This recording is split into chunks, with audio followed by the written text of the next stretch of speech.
All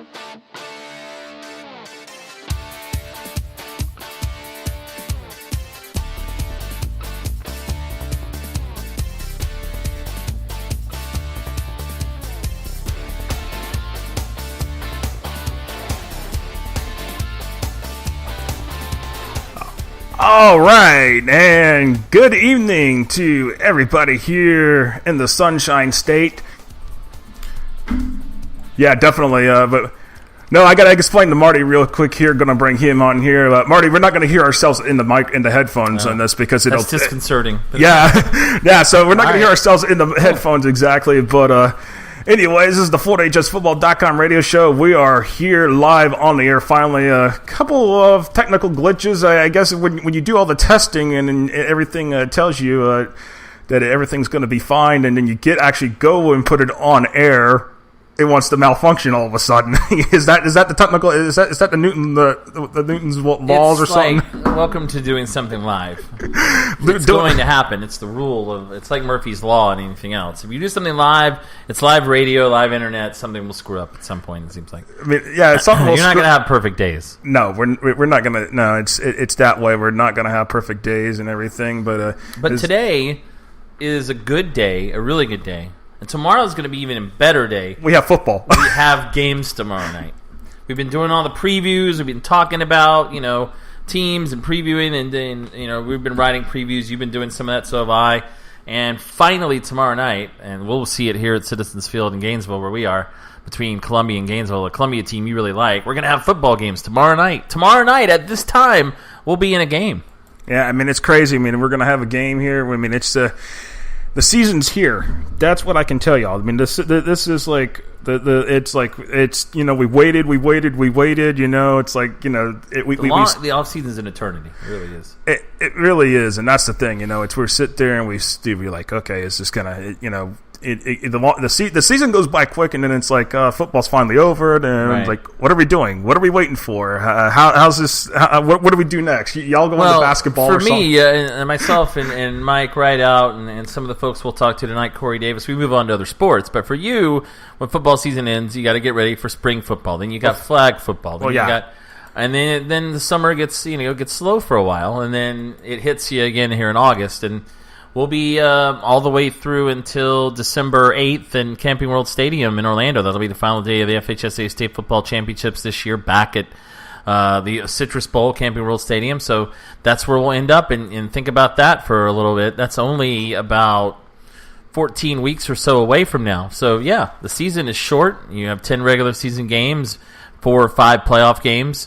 If you, in some classifications, 5 and some 4, and that's it. That's your season, and but it all starts tomorrow night. You got to win the first one tomorrow. Yeah, first one tomorrow, or the first one Friday night, or maybe even the first one Saturday night, depending on your schedule here. And actually, some of the topics we were going to get to, we were going to get on air. Hopefully, we were going to get on air at 8, but the technical difficulties for some reason. Of course, first show, always seems that happens on your first show when you do something, and the technical glitches happen. Yeah, it'll happen anytime. But yeah, you're right. First time we're doing it, figuring it out, and we're, we hope to bring this to you at some point from a venue. That's what we're thinking into doing. Right now, tonight, just full disclosure, we're in my apartment. But you know what? Josh has the computers. We got a microphone set up. We're live on the internet. It doesn't really matter. We can do this here, and we look forward to talking to you. It's just like folks that Skype in from their houses. Yeah. That's what we're doing tonight. Yeah, and by the way, if you're listening to us, you can download the Spreaker app on your Android or iOS device, and you can actually chat with me. I can actually see the chat box. If you want to chime in and stuff, you can chat as well, and we can talk high school football a little bit. Maybe might answer some questions and stuff, but we're definitely get on here and we're going to do this every week. High school football each and every Wednesday night during the season. They actually do it year round. This is what we're going to do. From this point forward, it's year round. It's minus the holidays. When people are on vacation. Hey, right after the season will be over. Right? Yeah. Right after the state championships. Maybe the week after, because we have All-Star games the week after. So we'll do some stuff with that. But just kind of enlightening the season of what's coming up here during the season. I mean, it's going to be fun. It's going to be year 2 of the FHSAA Playoff point system. It's going to be fun with that because there's a lot there that is changing, a lot that is actually going to be with the point system changes. We'll kind of go over that a little bit here during the show, but we'll probably say that on the back end because again we had a little bit of a thing, and then I'm actually going to real quick here. I do want to get on a hot button topic here for the next 3 minutes, real quick. Maybe I'll put it on the back end of this. We can keep going. Yeah, we could go past this. We'll go past a little bit here, but. Here's the thing, is that with I want to talk about how Palm Beach County handled the school shooting. Well, it's not technically a school shooting because of the way it happened. It's a shooting at Palm Beach Central High. I mean, it was on the campus at the football game between Palm Beach Central and Dwyer Friday night. But I'm all in the name for school safety and all that. Don't get me wrong, but I am in the I'm don't like the knee-jerk reaction that the Palm Beach County School District has done in dealing with handling with games and stuff, because it really is something that is just it's not cool. I don't think it's a total knee-jerk. It's instead of implementing security measures, which they should do, that should happen anyway. That should happen anyways. Right. It's moving the game times, and I'm not thrilled about that. I'm not happy about it. There's a lot of people in Palm Beach County that's not happy about it. Saturday morning. I mean, Saturday morning, which first of all, in September it's going to be hot, really warm. Well, but yeah, we'll talk more about that here on the back end of the show tonight. But I mean, and plus we're going to talk about the weather, because there was an article published by. It was an opinion piece published in the Fort Myers News Press, and I tell you what, I think it's a little absurd to suggest that we should move football season to wintertime. Come on, you're going to have weather problems in this state no matter what season it is. I mean, let's just face the fact: we live in Florida. We live in a. Saying that. I'll tell you who the writer is when we talk about it. Well, the football is played in the fall. There is no. No, there's no movie. It's not like other sports. Where in the Northeast or in Alaska, baseball season may be in May and June. In Florida, it's February through May because it's already warm enough here. In some states they don't play until the summer because it's cold. Football season is played August to December. That's the way it works everywhere. So no, you're not going to have football in the winter. And also, you have other sports. And what are you going to do? You're going to move basketball to the fall? I mean, I don't know how that would work. Basketball is a winter sport; it's indoors, and it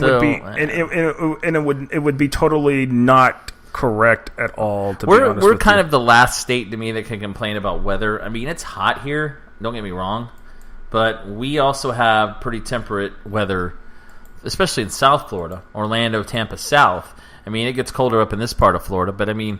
Not to the point where it's going to be, very rarely do we have snow or ice. We, a little bit of that last winter. But to be honest, it's not, to me, it shouldn't be an issue in Florida. Our weather it's hot, no doubt. But football season starts when it's warm.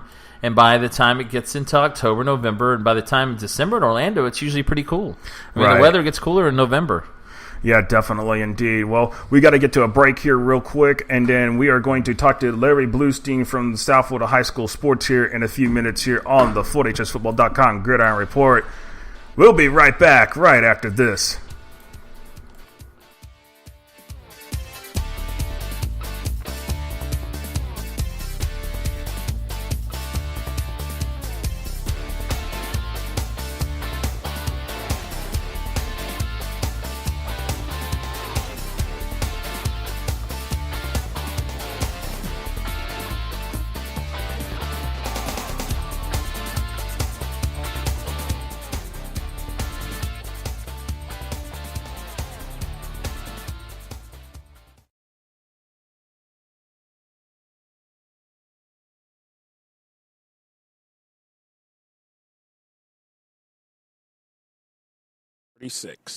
From coaching clinics to all-star games for all Florida High School Athletic Association team sports, the Florida Athletic Coaches Association has something for all coaches to be involved with from Pensacola to Key West. To inquire about membership, visit the Florida Athletic Coaches Association online at floridacoaches.org. That is floridacoaches.org. Legacy Team Sales is the official clothing sponsor of FloridaHSFootball.com, serving the entire state of Florida with everything a team needs and beyond. From shirts to ball caps and from jerseys to promotional gear, Legacy Team Sales has it all, including embroidery and screen printing services. Visit them online at shoplts.com or visit their showroom and warehouse at 1417 Southwest 17th Street in Ocala between US 301 and State Road 200. FloridaHSFootball.com is a proud media partner of the Florida High School 7v7 Association. The goal of the Florida High School 7v7 Association is to provide high school football teams around the state an association that complies with Florida High School Athletic Association bylaws and policies while being able to provide off-season training for their skilled position athletes. For teams interested in membership starting in January 2018, visit the Florida High School 7v7 Association online at FH7v7A.com. High school sports fans, follow your team live with the free ScoreStream mobile app. Just download ScoreStream to get real-time scores, photos, and awesome video from your game and your rivals. Plus, follow your favorite teams and friends. Get real-time high school sports from ScoreStream. The Florida Athletic Coaches Association has been the state's premier coaches association for high school coaches since 1936. From coaching clinics to all-star games for all Florida High School Athletic Association team sports, the Florida Athletic Coaches Association has something for all coaches to be involved with from Pensacola to Key West. To inquire about membership, visit the Florida Athletic Coaches Association online at floridacoaches.org. That is floridacoaches.org. FloridaHSFootball.com is a proud media partner of the Florida High School 7v7 Association. The goal of the Florida High School 7v7 Association is to provide high school football teams around the state an association that complies with Florida High School Athletic Association bylaws and policies while being able to provide off-season training for their skilled position athletes. For teams interested in membership starting in January 2018, visit the Florida High School 7v7 Association online at FH7v7A.com. Legacy Team Sales is the official clothing sponsor of FloridaHSFootball.com, serving the entire state of Florida with everything a team needs and beyond. From shirts to ball caps and from jerseys to promotional gear, Legacy Team Sales has it all, including embroidery and screen printing services. Visit them online at shoplts.com or visit their showroom and warehouse at 1417 Southwest 17th Street in Ocala between US 301 and State Road 200.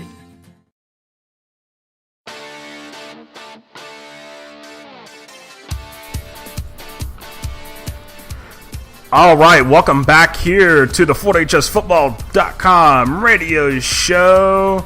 Josh Wilson, Marty Palman here, coming to you live in Gainesville, as we will do each and every Wednesday night. And we may take the show on the road a few times, depending on we get some sponsors and stuff here. But it's week one, Marty. As we've mentioned, it's hard to believe football season is here.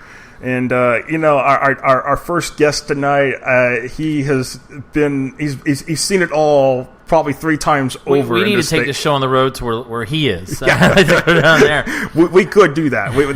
That's a very much a possibility. At some point, we will do that. I mean, that's the case. And maybe next year I'll do a live show down at the Dolphins High School Football Media Day. But get ready to go ahead and bring on our guest, Larry Blustein. Appreciate him joining us here. Blue, man, I know you've been busy. It's hard to believe it's week one. I mean, it seems like you've been everywhere. You've been even to a college camp tonight, it looks like. So how's it going? I'm doing great. We just went to ASA, which is the junior college down here. They had like a media night. Our friend JT is now the sports information director at ASA. So Charles Fishbein and I went over there to kind of support them and see some of the kids. Nice little media night. I'm all media nighted out. With all those things we've had this year, it's been a lot. Man, it seems like it's just been. It goes from one media day to the next, and it just keeps going down the line. Yeah. So well, Go ahead. Yeah, go ahead. I was just going to ask you. It's just it's hard to believe it's actually week 1. Where does the what off season do we have down here anymore, right? No. We never stop down here with the 7-on-7s and the camps and the combines and and then the spring, and it's exciting. And the crazy thing, especially in South Florida, everybody wants to play the most, the toughest schedule they can. Mm-hmm. So all of a sudden in one weekend you have like 5 marquee games that 3 of them have national interest in them. So you try to kind of figure out which ones you're going to go to, and but that's the good thing about in an area that's really competitive like this. Yeah, Larry, I was going to say that. That was my next very next thought was you've got Carroll City at American Heritage Friday night, Deerfield Beach at Chaminade Madonna, and then of course Saturday night Central and Cardinal Gibbons. Those huge games week 1 already down there. And you're right, it's changed a little bit now with the system with the points, and it's not just week 1 isn't just to kind of play somebody you just want to beat. These are that Carroll City American Heritage game is going to be a lot of fun on Friday night. Yeah, well, as is one that you missed, which I think is going to be a really good game too. Central and Cardinal Gibbons on Saturday night. Yes, that's right. Saturday. And they're going to be playing at the same time. St. Thomas and DeMath they'll be playing. So, right. That's the thing. You run out of days here anymore. You can't keep moving things around because actually everything used to start like on Wednesday. Because as you know, Dade County for the most part, I think 98% of the schools in Dade County don't have their own stadium. So everybody's trying to play in 1 or 2 places, and it gets kind of hectic. And they used to start. I remember, and Charles will talk about that, about how we went down for the opening game one year when South Dade played Columbus and was on a Wednesday night. So you never know how things are. But the one thing is when you have so many marquee games, and like you mentioned, Carroll City and Heritage, you got to remember Heritage has one of the longest winning streaks in the country at 28 games. Mm-hmm. And a lot of people still, they haven't played much on that, but and they're playing a team that I think is as good as you're going to find defensively. And now picking up a quarterback like Daniel Richardson from Booker T, who has championship experience, and a whole bunch of other guys, they're right back in the mix, and that should be a game that they would nationally televise. A lot of these games this weekend, down there should be on national TV, in my opinion. Right. Clear the state with the slate with all of the games that ESPN is showing. Let's just show all this Florida, show what Florida really is made of, because I feel like I'm going to say it. We have the best football, period. I don't care what else you want to argue. That's just my personal opinion on that one. Well, it's not just here; it's everywhere in the state. You look at, we had a team that came up to Ocala last week to play Vanguard West Broward, and all they did was talk about the talent that Vanguard has, and Coach Monty Dilworth and his West Broward team, who runs that. Actually, the coach from Vanguard kind of described the offense as a wildcat offense, but it could be because they have 3 guys up there with no defined quarterback, and they direct snap it to one each time. So, you get teams like that, and you get a Vanguard, and then you get, Gainesville to play extremely well. And then the Jacksonville teams always have some really good teams. And, like last year, Baker County, and then, Ponte Vedra. And it's always fun to see the new schools that, that pop up every year. It's thing, and then there's a couple of new schools. Well, there's actually one that I'm going to probably end up butchering the name 5 times before I get it right. The new school down in Kissimmee, Tohopa like, or everybody's calling it Toho. Toho, yeah, that's what they call it. And actually, I know a lot of people who kind of gravitated towards that school. And it's right off of near Austin Tyndall Park up there. And okay. I think it's going to be an awesome experience for those guys to. It's always competitive, no matter where you are. Right. Well, Larry, I want to ask you about, we talk about this, the 6A District 16, the District of Death we always talk about, and Last year the state champ was Northwestern. The year before it was Carroll City. The state champion's been coming out of this district last year. 4 teams. That was the only district in the state, I believe. I think there was one other that had 4 teams. It was the District 16 and 8A that and had 4 teams in that with Central and Norland. How do you see that shaping up this year? Is there a chance for all 4 to make it again, or again because there's no Central, Carroll City, Northwestern are going to be really talented again? Yeah, no, I'll tell you what. I have a feeling that you're going to see the same teams right back in the mix. We talked about Carroll City. It's just an amazing football team, and they picked up a lot of kids. Northwestern's Northwestern. They're always in the mix, and Central looks really good. Atlantic. Let's not get confused. The Delray Atlantic team that went up to state last year, because this isn't the same team. They lost 17 starters from last year, and then Central hammered them last week. But Central just needs the one thing that Central is going to do is they're going to run the ball against you, and they're going to do it effectively. They're huge up front.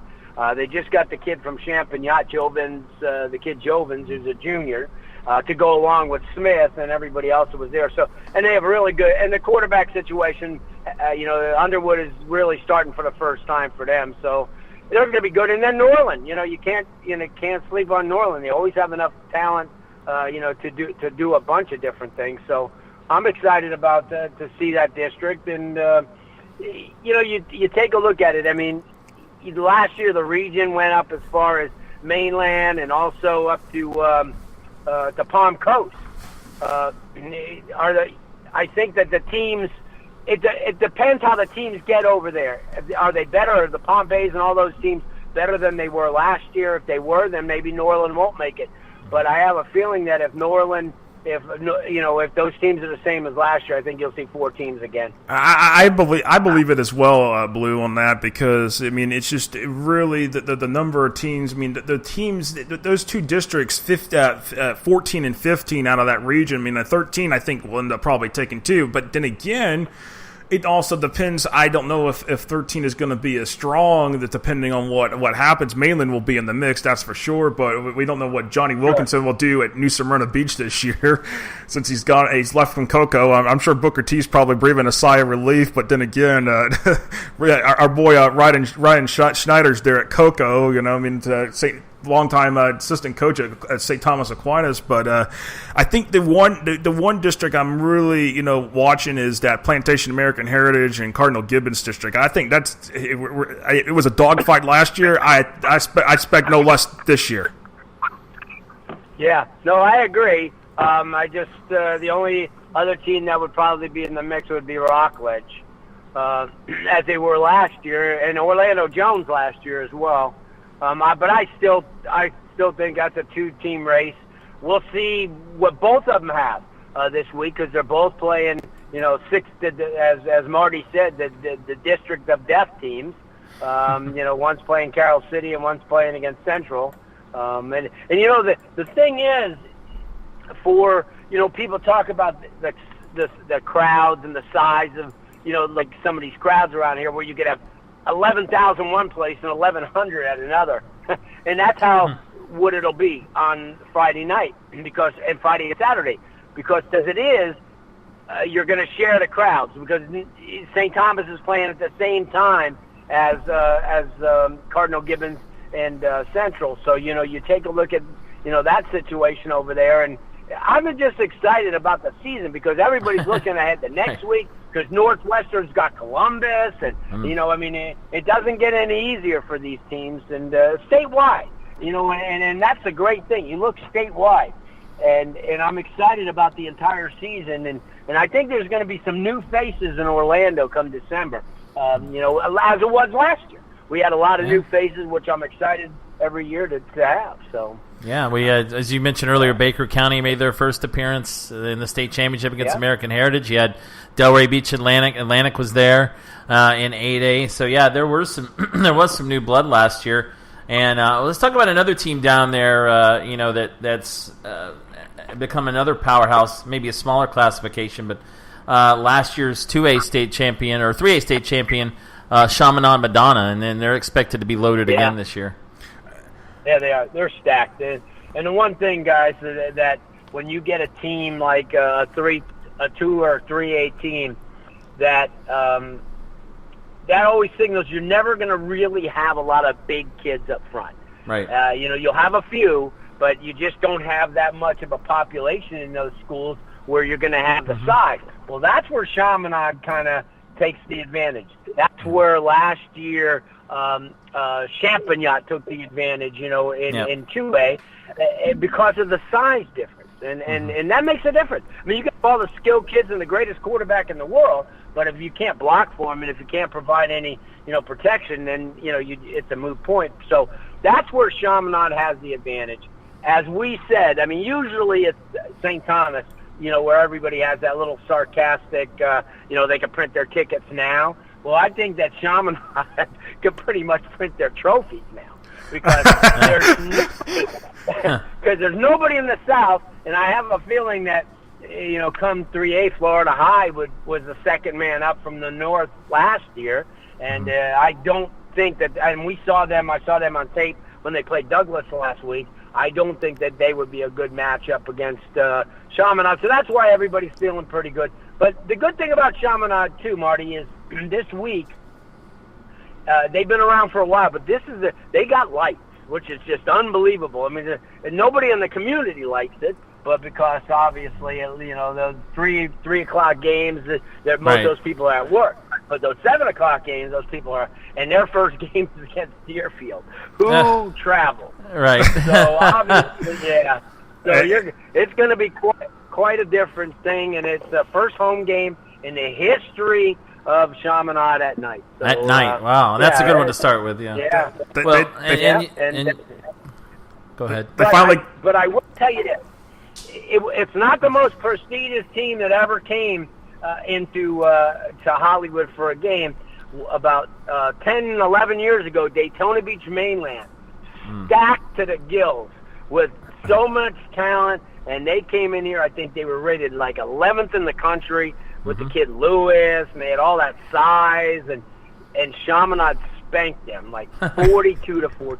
Wow! And so they have a pretty good record at home, and everybody's excited about that game. I was kind of, from a selfish standpoint, I wish it was still 3 o'clock because I could have seen 2 games. But it's gonna be great.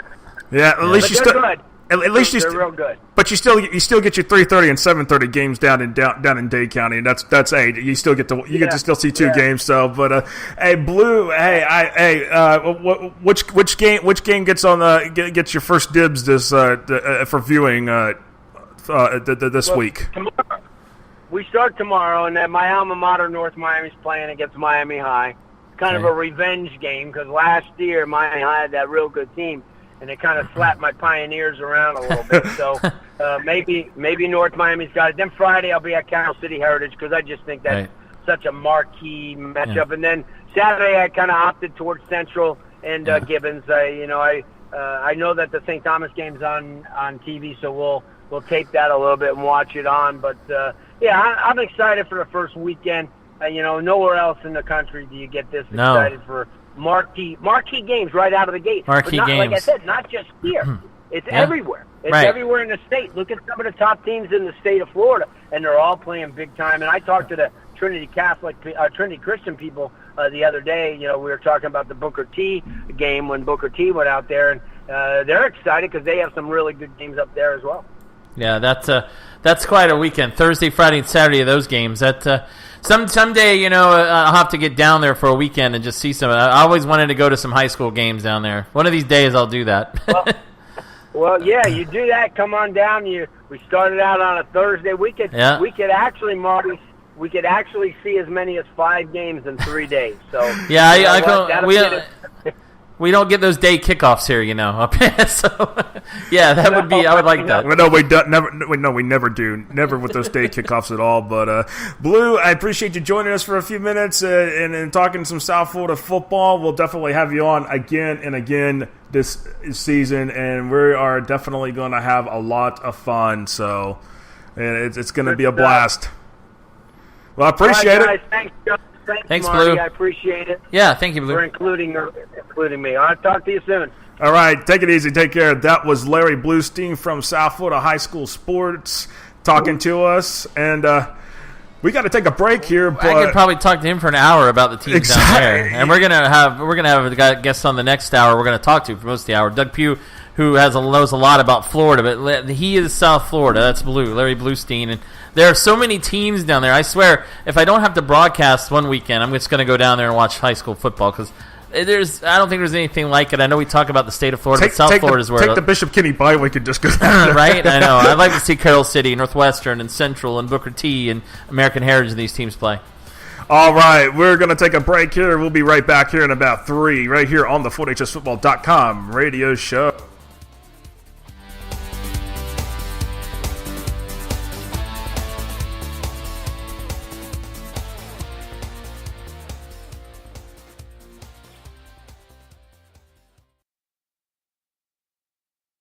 Legacy Team Sales is the official clothing sponsor of FloorHSFootball.com, serving the entire state of Florida with everything a team needs and beyond.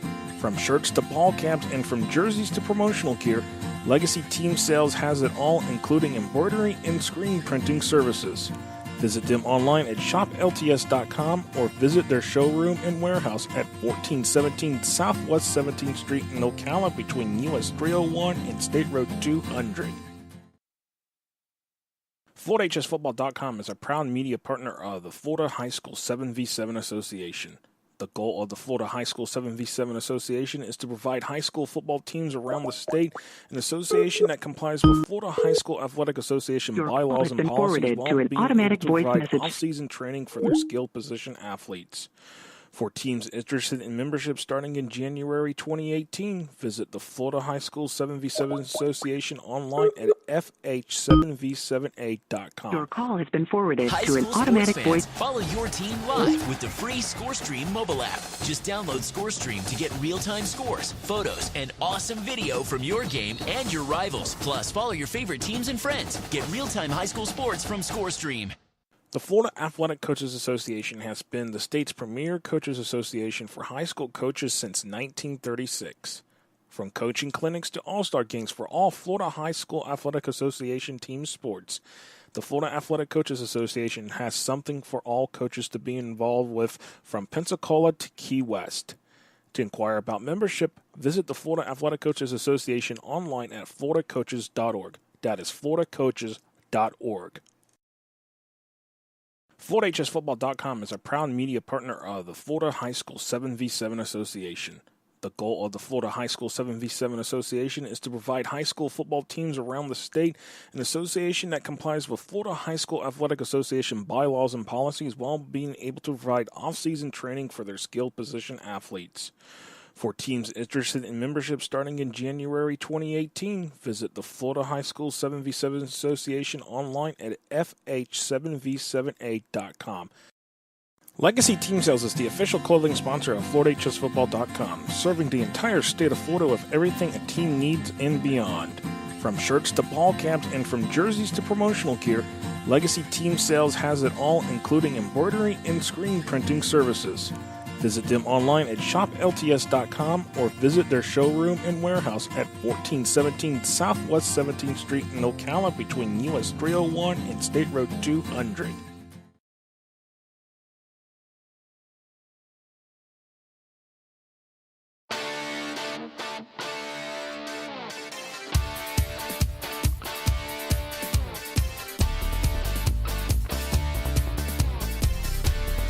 All right, we're back here on the FloorHSFootball.com radio show. Trying to get our next guest to get onto the phone here, but apparently, I don't know what's going on. We're having a little bit of an issue with the Skype line because I don't know what it is, but I'm going to try to get him on. I do apologize for anything if the people heard the calls trying to go out. We did have a little thing with the glitch. I forgot to hit the one button on the thing, but... hey, problem solved on that. I'm telling you right now. It's joining us on Skype, you said? Yeah, it's through the Skype line, so it's a thing, but it's not doing any video. It's just trying to thing. But apparently, I'm going to try to go ahead and get him. It's not going to. You're not going to. I'm going to hear it, but he's not going to. Y'all are not going to hear it. So hopefully, I can get Corey Davis here on the line, and see. That's for some reason I am having an issue trying to get his thing because it's going right to his voicemail for some reason, and I don't understand why it's doing that. I don't know, but we can take this time while we're trying to figure this out to talk about this opening week of games, and we're going to be, you and I will be at Citizens Field tomorrow night, and that's a team in Columbia that you really like, I know. Right, and here's the top 25, the get matchups involving the top 25 teams right there on that list. Columbia, number 7 in your overall poll, and number 2 in 7A. They'll start at Gainesville tomorrow night. Gainesville's receiving votes in the 6A AP poll, so yeah, that should be a good one to start tomorrow night, and that's where we'll be, and you'll be there. I'll be broadcasting with the Prep Zone and on radio here in Gainesville tomorrow night at 7 o'clock, so that's what we'll get started with tomorrow night, and then Friday, Josh will be in the office. Scoreboard following show. week 1. Yeah, scoreboard show. Scoreboard show 10 to midnight right here at FloorHSFootball.com, and then tracking the scores. It's starting. Corey says it is not ringing. So. It's not ringing, but we just had Larry Blustein on, and it worked. So that's baffling me right this second. I'm telling you, this technology. You think it's. Let me say something. Technology is not 100% foolproof. Never. No. Never. There are always fools. For it. And we're having a fool right now. This is I'm going to see what's going on here. Why I cannot, for some reason, with Corey, it says it's not ringing. You know what? I think I'm going to do something here. I am just actually going to shut down the Skype thing and then relaunch it, because that might take care of the issue. That might, yes. And it's one of those things that this is a. Well, this is the way live radio, anything seems to go. It's always the ghosts and goblins always want to appear, and it's not Halloween yet. Right. So, yeah, but we got, looking at some of the other games, man. It's just that we've got. Let's see. Okay, now it says missed call. He must have tried. I don't know what's going on here. Let's try it again now. For some reason, I keep trying to get the call. The thing finally, maybe I'll actually get him to call in here in a moment. I'll do it and see what happens.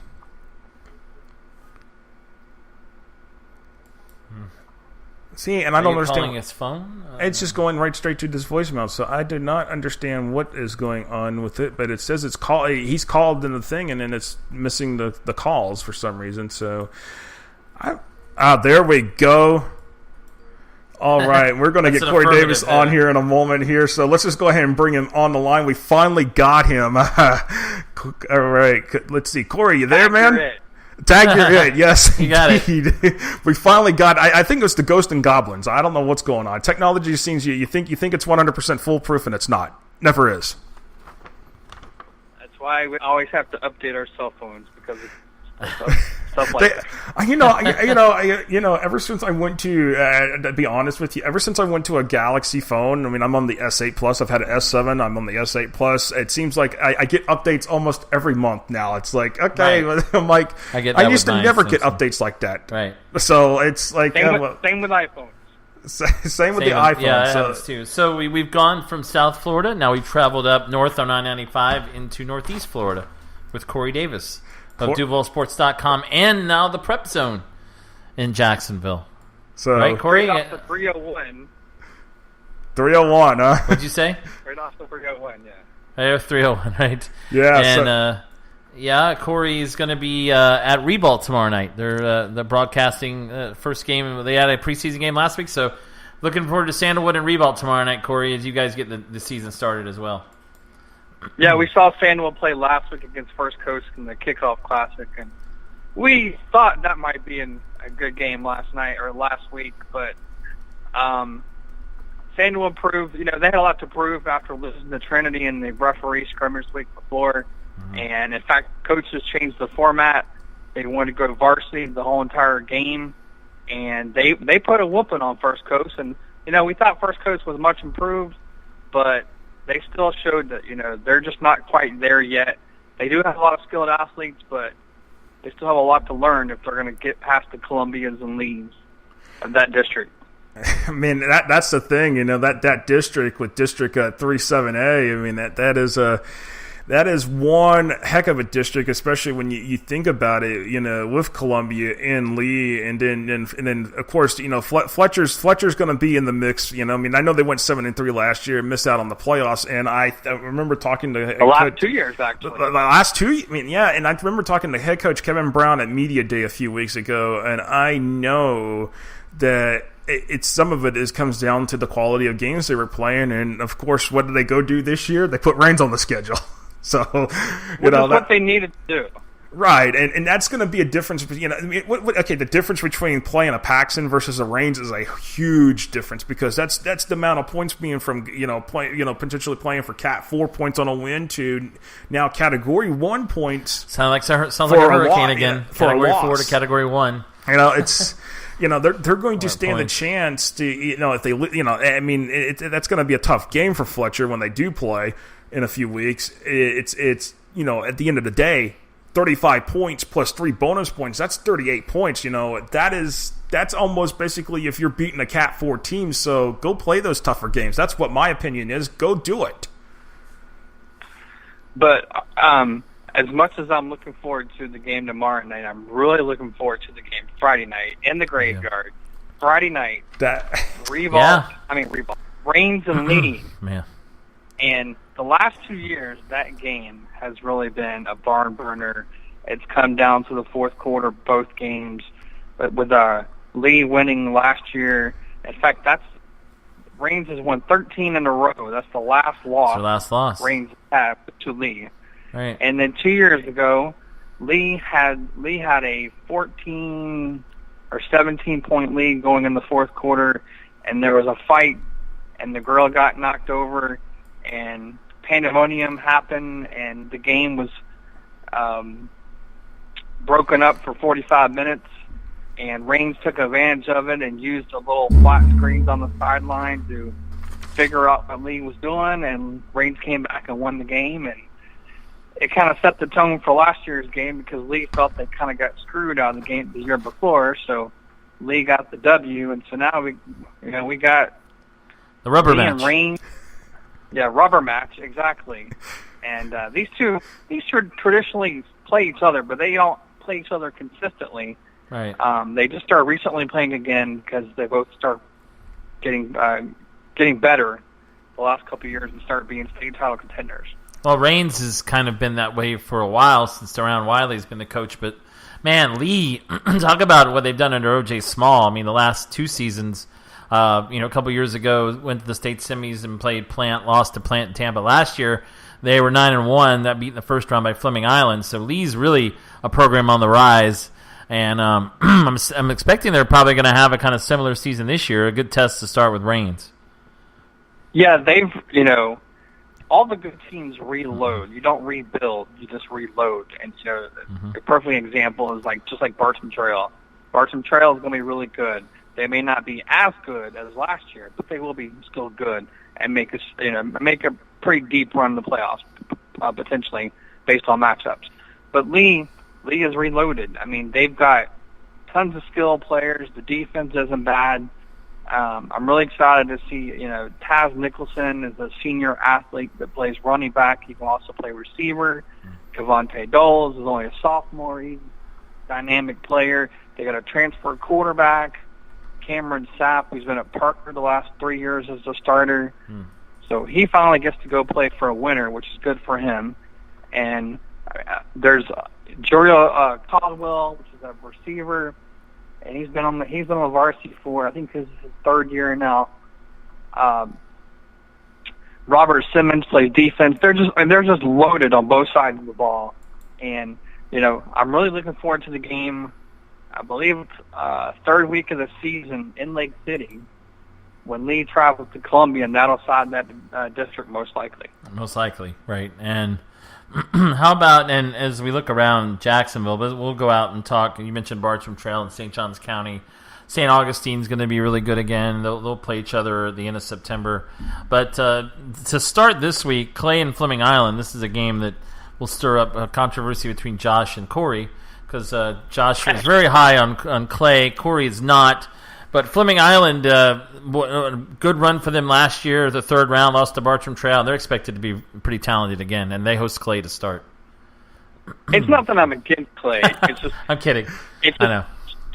Traditionally, Clay is one of them teams that always starts out in the beginning. They start out 0-3. They start slow, and then it just takes a while for their offense to figure out what to do, and then their defense. The defense is well ahead of the offense in the beginning. And then at the end of the year, the offense is way ahead of the defense. Right. Because the defense can't stop nobody.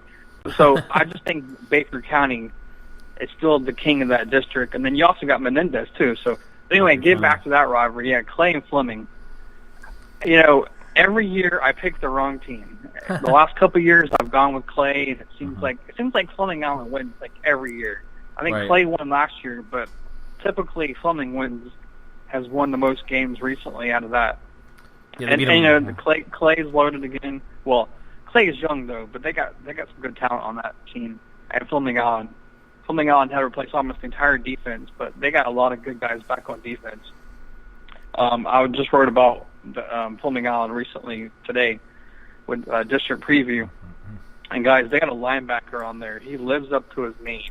His last name is Payne. Payne, yes, like House that. of Pain. You really can never go wrong there. Being named Payne. It doesn't matter how you spell it either. It's Payne. So yeah, it's Payne. I believe is how you spell it. But I saw them play in the spring, and they played a really good Palm Coast team, which was 9-1 last year. And they, depending on how you look at it, it was like a 7-point game. So they played really well against a really good team in the spring, and it's going to carry over in the fall. And potentially, Fleming Allen could beat Clay again and start off 1-0, and Clay, like usual, might start off 0-3 and then win 8 in a row. But if Clay wins, do I look like a genius? Just kidding. Don't say yes on that. I'm just kidding. I'm just kidding. Do not say yes. Because even if they win, Josh, they're liable to lose the next 2. So, and you know who? And wait a second. Let's talk about who week 2 is with Clay. Is that Middleburg? Yes, it is. Oh, okay, never mind. They're not going to lose that game. Okay, never mind. So if they win this week, I'm about to say, Corey. If they win this week, they'll be fine. Actually, hey, props to the alma mater for beating Wilson like they did 54-7. We literally now have 2 Orange Park grads and a Middleburg grad right here. So we've gone back to the Clay County rivalry here on the air. I can't show my homerism too much. Orange Park won 1 game last year. That was against Middleburg. We hope that Coach McPherson has a better season this year. Corey and I do. Right. But remember, Middleburg also won. Don't forget that. But Middleburg also won 1 game last year. Middleburg beat Inglewood, right. So, Corey, well, we talked about Rains. Of course, they won the state championship last year, so now we've had 2 Duval County public schools win state titles, and it's been Rains 20 years apart. And Baker County went to the state championship game last year, so did Bartram Trail. So we've had a couple programs that kind of broke through last year in that area. Who do you see this year as maybe being that team that can break through and get to Orlando? I know Baker County lost a lot of talent. Bartram Trail did too, but it looks like Bartram's going to be pretty good again. But what team do you see maybe that wasn't there last year that could break through this season? And Trinity Christian didn't make it to Orlando last year either. That being maybe another one.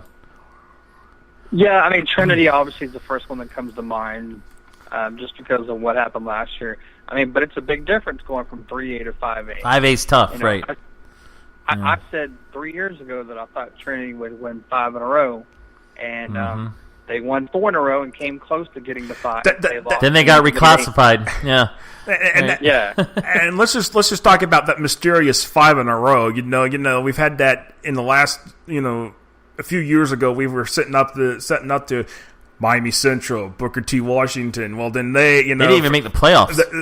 2 years the years that their streak ended. That's the thing, and for Miami Central, they missed the playoffs to year 5, and I think last year Booker T did. Yeah, Booker T did, and then all intents and purposes, Trinity Christian, they didn't make it back, and they lost in the 3rd round. But they had to go to the Panhandle. That's what ended. They had to go all the way. As Corey and I have had this discussion before, with Jacksonville teams go to the Panhandle. Yeah. Panhandle jinx. That's exactly. Let's just call it what it is. But go ahead. Sorry, Corey. But to answer your question, I'm gonna go way on a limb here. Okay, this team was 7-4 last year. Lost in the 1st round. 7-4 Columbia. Right. Columbia Tigers. Okay. Columbia, yeah. I mean, and we got Hunter Williams on the chat here. We've been hearing a lot about Columbia since they apparently beat IMG, and they beat IMG in Bradenton, right? That happened in Bradenton, or was that at Lake City? Yeah. It was in Bradenton. It was in Bradenton. It was in Bradenton, yes. And of course, Hunter Williams said no one will go 5 in a row. Too much talent in Florida. And you know what? I actually have to agree with that. I really thought Trinity was going to do it last year too. But I did. But I thought Miami Central and Booker T was going to do it. That's what I thought. But Central got put in the district of death. If Trinity would have stayed in 3A, I think they would have gone 5 in a row. Right, I agree. No, you're right. Going to 5A was the reason, and for Booker T, last year their schedule was pretty tough. 4 and 5, lost a lot of guys. 4 and 5, and with Booker T with that schedule, they went 4 and 5. The problem was that they just, if they had won one game that they had lost, they would have been in. I actually think that someone's going to win 5 in a row, and you might be in the midst of it now with American Heritage. That might be. Well, they're at 2 right now. Yeah, go ahead. Outside of Columbia, I can't really give you any other teams that'll make it to Orlando, but I can tell you my sleeper teams to look out for. Go for it. Definitely Ridgeview. I think Ridgeview showed a lot last year by going 6-4. Yeah, they just barely missed the playoffs. Right. I think they get in this year. And I'm not saying it's going to happen, but it potentially could be 4 teams out of that district that make the playoffs. We know last year we definitely had 3, so there's maybe Trinity. There's an outside chance a 4th gets in. Also, I mentioned this to someone today. Don't be surprised if the Jackson Tigers make the playoffs this year. That was me. You told that too. We talked earlier today. Really? This is the first time I'm hearing it. Thank you. Yeah. Go ahead. The reason being is because the coach told me that the coach and administrators have basically made a new rule for the program to try to turn things around. They will not schedule anybody 4A or higher. I mean higher than 4A. The only reason why First Coast got back on the schedule is because they could not find a replacement after initially kicking First Coast off the schedule. And if you look at that schedule's pretty easy. My only concern is, they went 1-9, 2-8 last year. They could easily go 6-4, 7-3. But is that schedule hard enough to give them enough points to get in the playoffs?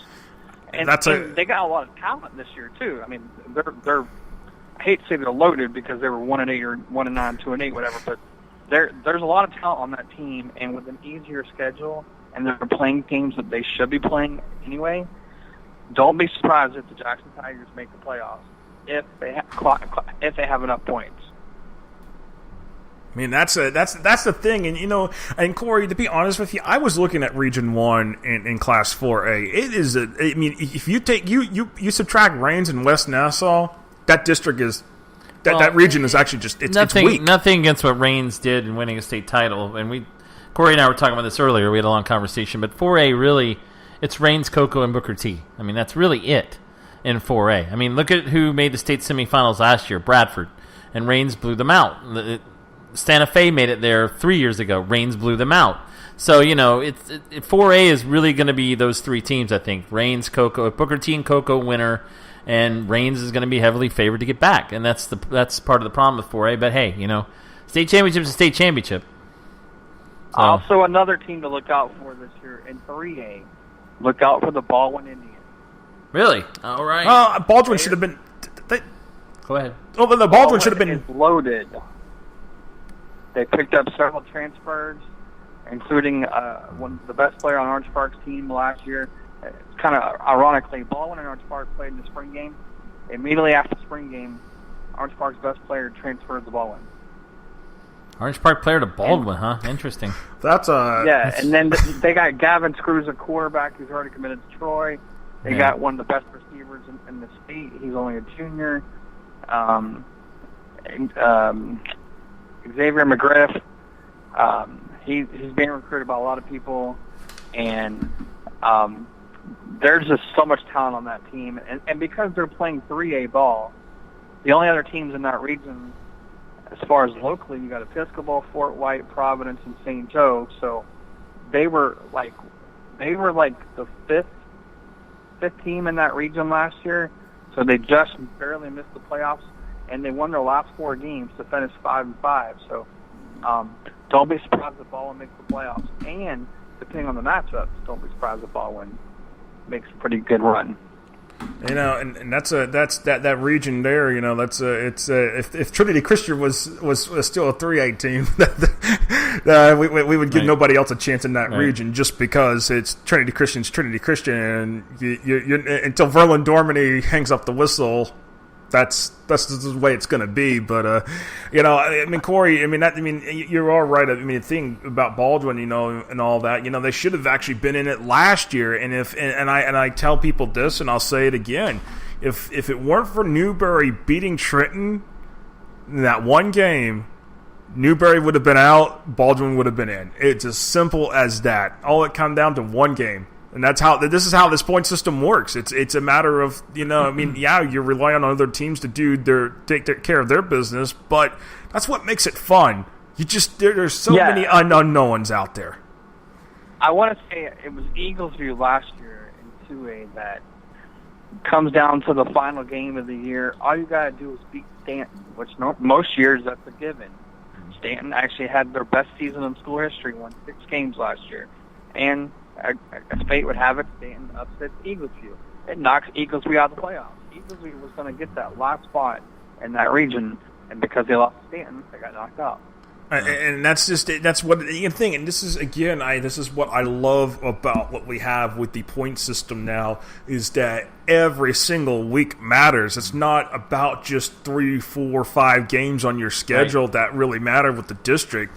It's all 10 of your games over the course of 11 weeks, or your 9 games over that course of 11 weeks. Each game matters, and for some teams, all it takes is just one game, and that's it. Your season's pretty much you're having to say a prayer and hope for a miracle. And one team that I noticed in the state rankings when I was doing them today, one team, their state ranked in all the polls, but they're not getting a lot of. They're not. No one's talking about them. Is watch out for the Bulls Bulldogs. Oh, of course. They were pretty young last year, yeah. And those guys have grown up. There's a lot of speed. You know, you and Marty, you and I were talking about the receiver they got now that runs track. Byron or Bryson? Yeah, Bryson Kirksey. Yeah. Yeah. So I mean, Curtis Sanders is one that is a stud receiver. They've got 3 tailbacks. The only thing that changed on the offense was the quarterback. And, you know, quarterback in that system is kind of like playing quarterback at Alabama. You know, you're kind of like a product of the system there, and you just hand the ball off, and occasionally throw it to all your skill guys. And Bulls is loaded on defense too, so that's one of the funnest districts also to follow because we know Bishop Kenny's 7-3, missed the playoffs last year. We expect Bishop Kenny to be good. I know they got a big transfer. Jonathan Jones, the receiver from Atlantic Coast. He came over from University Christian, right? Yeah. I'm sorry. Yeah, that's right. Yeah, you're right. It was you. I knew it was one of those. I was just talking to Coach Rollerson today, reminding me about it. And Ponte Vedra obviously made the playoffs last year. Trent made the playoffs last year. And don't forget about Parker. Yeah. Parker's got a brand new coach. Brings a lot of winning attitude to the program. Hold on. Terry Parker? Are we sure about this, Corey? Yeah. I'm not saying Parker's going to make the playoffs this year. I'm just saying don't forget about Parker. Yeah, and you know what, Terry Parker seemed like there had been a team that should be on the verge. And Westside was a team that was in the playoffs like 3 or 4 years ago. Westside was kind of trending up with Coach Dubose, and now that's kind of gone backwards a little bit as well. They had 1 win last year, and that's the other teams in that district. So, but it's going to be hard to be honest, to be very honest about it, it's going to be very hard for Westside and Parker to get past that. Yeah. If Parker and Westside were in that, we're in 3-5A. With Paxson, Rebolt, Stanton, Swanee, and Julie. They'd stand a better chance, I think. I mean, in 3-5A, Rebolt's really young, but obviously they're going to be probably really good in that district. Swanee is going to be really good. Not sure about Stanton. Julie's probably the team that's going to potentially win that district. If Parker and Westside were in that district, especially this year, right, they would be potentially in the playoffs. And that's I think they would too. I agree. And do you think Ribault still wins that district at this particular point? It's going to come down like it does every year. It's a triangle: Ribault, Swanee, Yulee. You're right. It is a triangle. Yeah, and they've had they played a tiebreaker a couple years ago. That was the last tiebreaker we had. Those three. That was the last one we got to see. Yeah. Yes, that was Ribault last and year. Yulee got out. It was 2 years ago. 2 years ago, because we didn't have them last year because we had the point system. But right, in 2 years ago, 2016, 2 seasons ago, they played in Live Oak, and Ribault and Yulee made it out. Josh and I were there. It was the last tiebreaker we'll ever see, because of now we have points to decide. And my understanding is we're on the point system now for life. Well, I wouldn't go that far, depending on how long we're around. But yeah, we're going to have it for a few more years. I have to admit, I kind of missed the tiebreakers because it was a lot of fun. I mean, I liked them too, actually. Remember one year we went to Bishop Kenny and watched Bishop Josh Kenny. was there too. Yeah. But West Side and Ribault. Yeah, right. I actually thought it was kind of exciting. And Ribault. Yeah, when Ribault was in that district, and that's before they added Trinity, Ponte Vedra, and Bowles to that district. They took Ribault out, but yeah, that's right, they did. And West Side beat Ribault, and then Bishop Kenny beat West Side, and that was the first and only tiebreaker I broadcast. So yeah, I actually kind of liked it too. I mean, I know it's only a quarter, it's 12 minutes, but it makes it exciting because But I'm gonna shut the lights down until the party's over on that one. Josh is all about the FHSAA point system. So I do. I have such a party pooper, I know, right? I know. Yeah, call me a party pooper. He's got the guys here at the big office in Gainesville that. but let me say this: the tiebreakers were fun, but I was the one thing that always was a con for me on those was that you risk injury in a 12-minute quarter. You risk injury anytime you play the fight. I get it, but you're right. If you remember what happened in that game, Corey, West Side quarterback DeBose was injured, and it killed him. No, he got hurt on the first play at quarterback. He got hit. He was a quarterback. I remember there was a big hit. He was out, and they went to the playoffs, but got blown out in the first round because he was out. I think, and then who they played in the first round? I think it was Clay or something. Or? Yeah, it had to have been Clay. It had to have been Clay because Clay just literally. Right. He was Coach DeBose's son and Amari DeBose, and he was out. Now he did get hurt in that. So there's a point to be made, but I think you can get hurt anytime you play football. By the way, breaking news: 3 games for Urban Meyer. So we were not going to talk about that, but that's a. I was hoping we were not going to go there. That just happened. So, and I also one thing I keep track of trends, and this area has done really well recently with teams going to Orlando. And last year we had 4 teams make the state finals, and we had 4 the year before. So I wouldn't not be surprised again if we had 4 more make to Orlando this year, including one team that consistently gets there. I think the coaches told me they've been there like 5 consecutive years or more, and University Christian, who kicked off the season last week up in North Carolina with a big win over Metro Atlanta Christian, and they're 1-0, and they get to host Bowles this Friday night, which is a reunion. It's a good opener. A rivalry that hasn't been played in 10 years. So, this is one of the things you could say against the playoff system is we know that University Christian only have to play 1 game all year. I mean, they have to play all 10, but I'm saying when it comes to the playoffs, we know that there's only one team they have to worry about, and that's North Florida Christian. Yeah. But that's the thing that comes down to the playoffs. I mean, this is this is why I love the point system in a way, because if you look at when you had North Florida Christian and FAMU DRS over there in that one district, and both of them were automatically making the playoffs, it's like, what fairness is that? But here's what I don't like about this system. I mean, I actually like district play. And I don't know why half of the state is doing districts and half isn't. 1A through 4A is not doing it. But also the fact that there are 11-team regions, and these teams don't play each other. It's just strange to me. Whereas in district play, you play each other. But the good thing about this is now, as we were talking with Larry Blustein about, you've got week 1 games that you didn't used to be. Like Bowles wouldn't play University Christian. Now they're playing. Bowles has to play Trinity and Bishop Kenny because of district play. There should be rivalry games. And Bowles should be. And they're scheduling up. And technically, Bowles should be 4A. Trinity should be 3A. I mean, and they requested both to go up to 5A because they wanted a district for games. Right. I mean, but I kind of wish they'd go back to the district system. I don't know why we do 1A through 4A just regional, but I also don't like the fact that we're going away. The district tournament, we might go away from that in other sports. Because I think, to me, the district tournaments are neat because it's one and out. If you don't win, you're out. But they're suggesting that that's a whole other topic for that's a whole another other topic show. for another show. But yeah, I don't know. That's just my thing. I don't know why we're doing only districts for 5A. I mean, I know there's more schools. That's part of it, 5A through 8A. But 1A through 4A is... it's region play, but they don't play. But they've let them control the schedule, and right.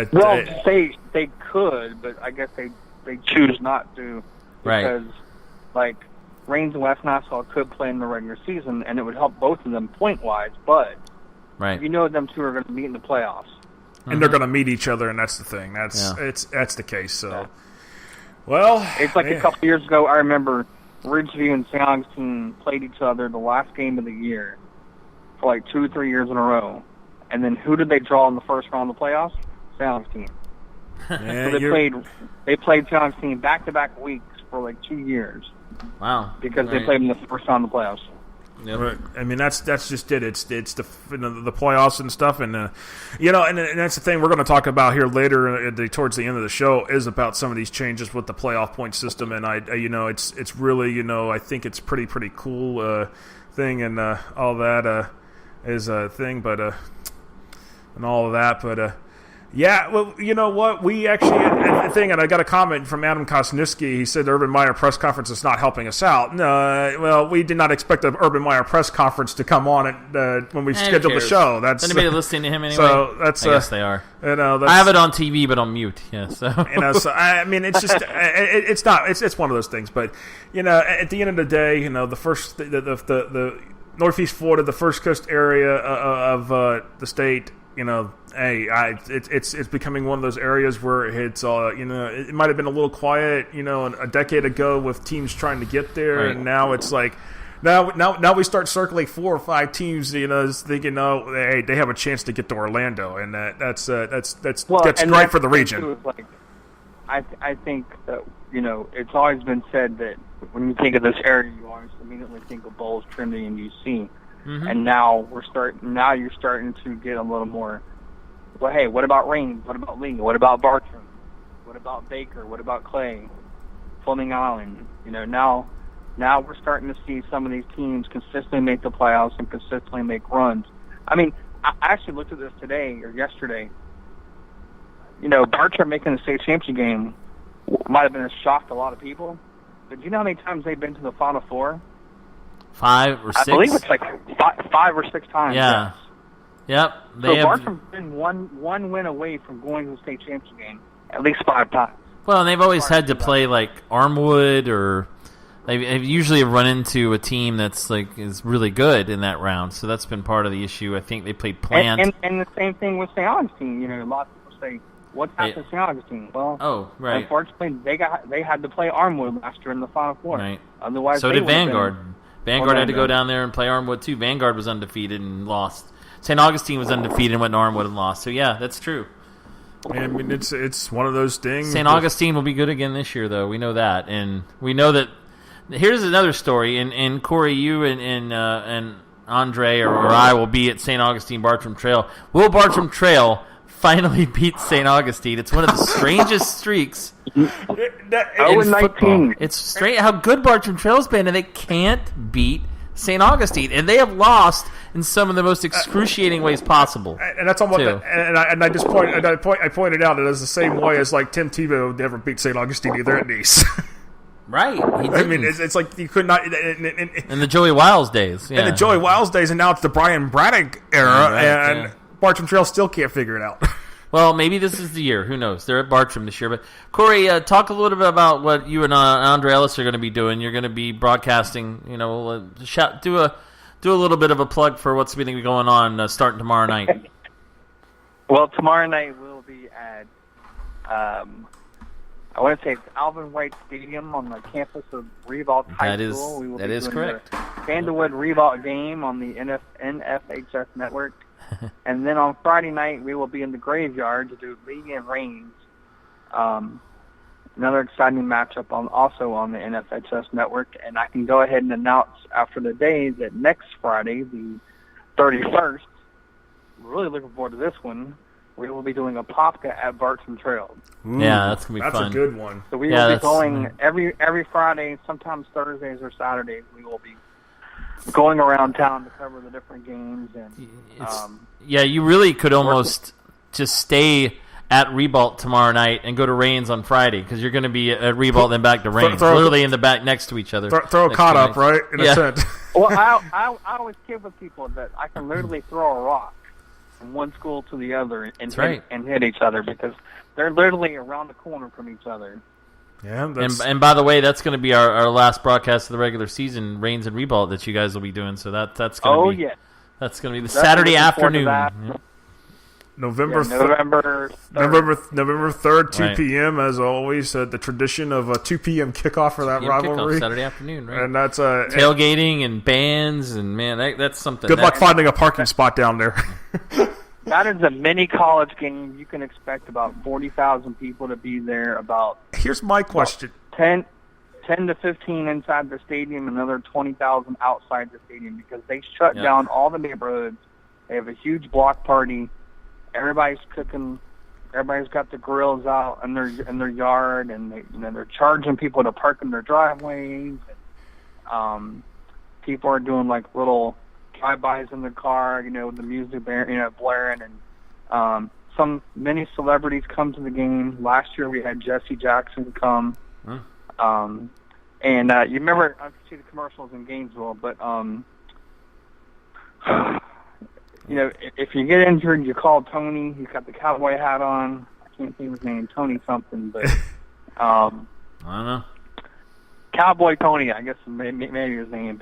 But anyway, he showed up at the game, and it was really cool when Jesse Jackson was there because he came in on the golf cart, and everybody was like, "Oh, Jesse Jackson's here. That's kind of cool." And then what's really cool is a lot of the former players stand on the sideline. So last year I got to see Lito Shepherd, and I got to see Lavernius Coles, and just people like that come back to go to the game every year, regardless of where it is.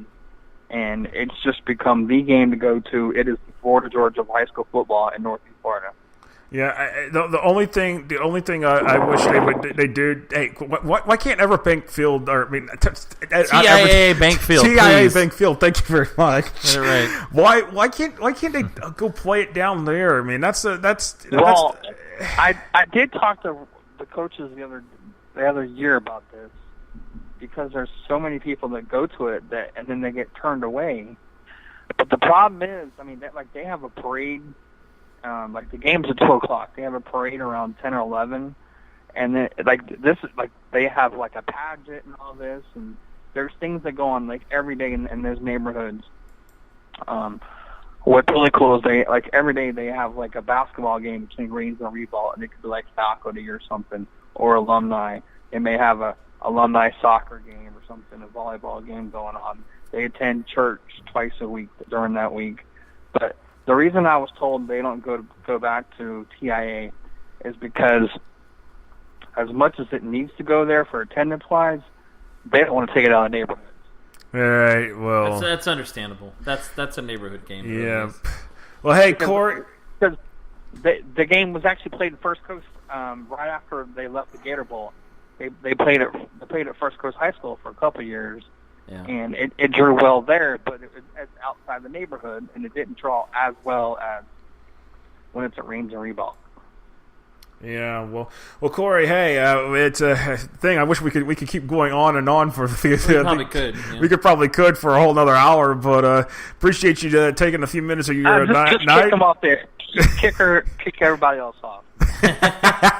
I wish I could, but this time tomorrow night. Check us out tomorrow night. So yeah. You want to Revault. Yeah, definitely. And this time tomorrow night, we'll be at a game. I know. We'll be in the middle of games. That's fun. All right, Corey. Appreciate you. Have a good night. See you, Corey. All right, bye-bye. All right, that was Corey Davis from DuvalSports.com.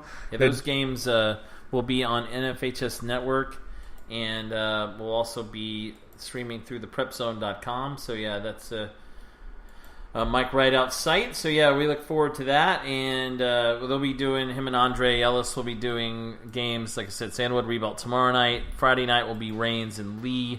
So two very good openers in that area. And like I said earlier, Josh and I will be at Citizens Field tomorrow night for the opener between Gainesville and Columbia. That should be a good game. But how about we take a little break? We'll get Doug Pugh on the line, and we'll talk Tampa Bay area football. You know, the North Sun Coast, the South Sun Coast, and Hillsborough, Pinellas, all those areas. 100-plus teams in a stretch. How about that, Marty? How about that? We'll talk to Doug here, and he's got. Speaking of guys who know what's going on, we'll get Doug Pugh here for Big County Preps here in a moment. Yeah. All right, we'll be right back here after a 3-minute timeout.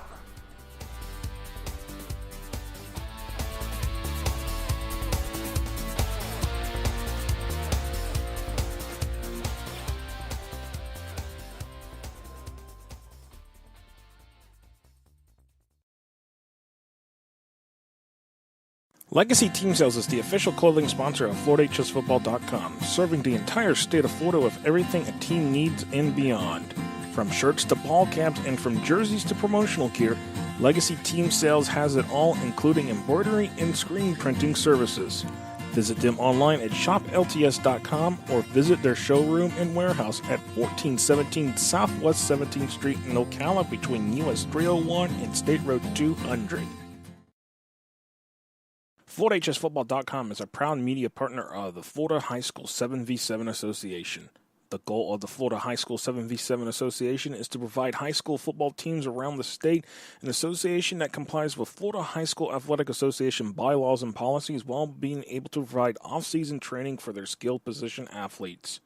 For teams interested in membership starting in January 2018, visit the Florida High School 7v7 Association online at FH7v7A.com. High school sports fans, follow your team live with the free ScoreStream mobile app. Just download ScoreStream to get real-time scores, photos, and awesome video from your game and your rivals. Plus, follow your favorite teams and friends. Get real-time high school sports from ScoreStream. The Florida Athletic Coaches Association has been the state's premier coaches association for high school coaches since 1936. From coaching clinics to all-star games for all Florida High School Athletic Association team sports, the Florida Athletic Coaches Association has something for all coaches to be involved with from Pensacola to Key West. To inquire about membership, visit the Florida Athletic Coaches Association online at floridacoaches.org. That is floridacoaches.org. FloorDateChessFootball.com is a proud media partner of the Florida High School 7v7 Association. The goal of the Florida High School 7v7 Association is to provide high school football teams around the state an association that complies with Florida High School Athletic Association bylaws and policies while being able to provide off-season training for their skilled position athletes. For teams interested in membership starting in January 2018, visit the Florida High School 7v7 Association online at FH7v7A.com. Legacy Team Sales is the official clothing sponsor of FloorDateChessFootball.com, serving the entire state of Florida with everything a team needs and beyond. From shirts to ball caps and from jerseys to promotional gear, Legacy Team Sales has it all, including embroidery and screen printing services. Visit them online at shoplts.com or visit their showroom and warehouse at 1417 Southwest 17th Street in Ocala between US 301 and State Road 200.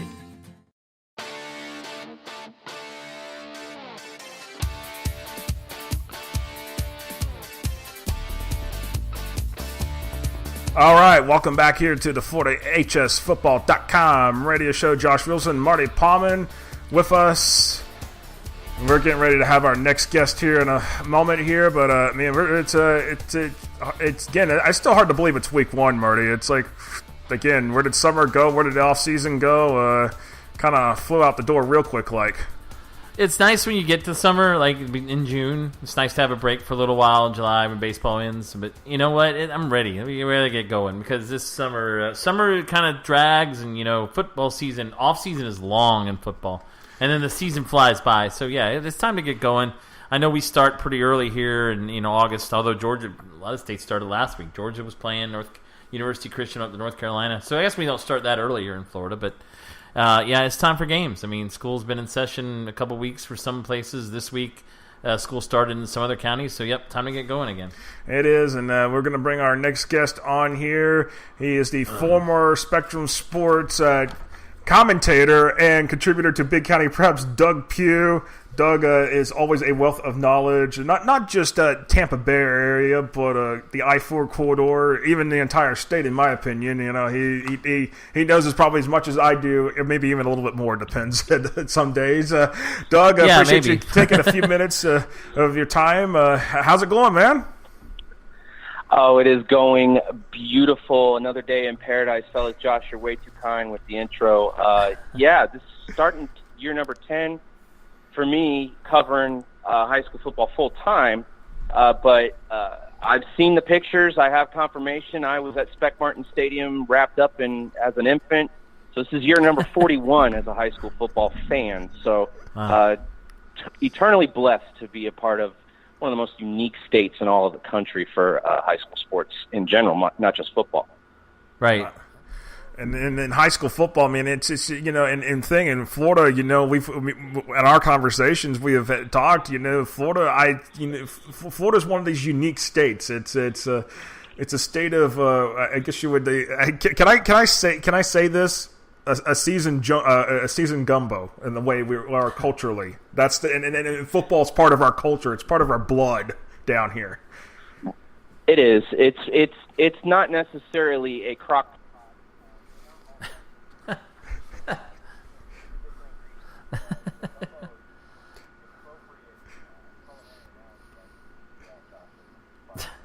And I like how you brought the crock pot into it. So it cooks all day for 2 days. You can cook that and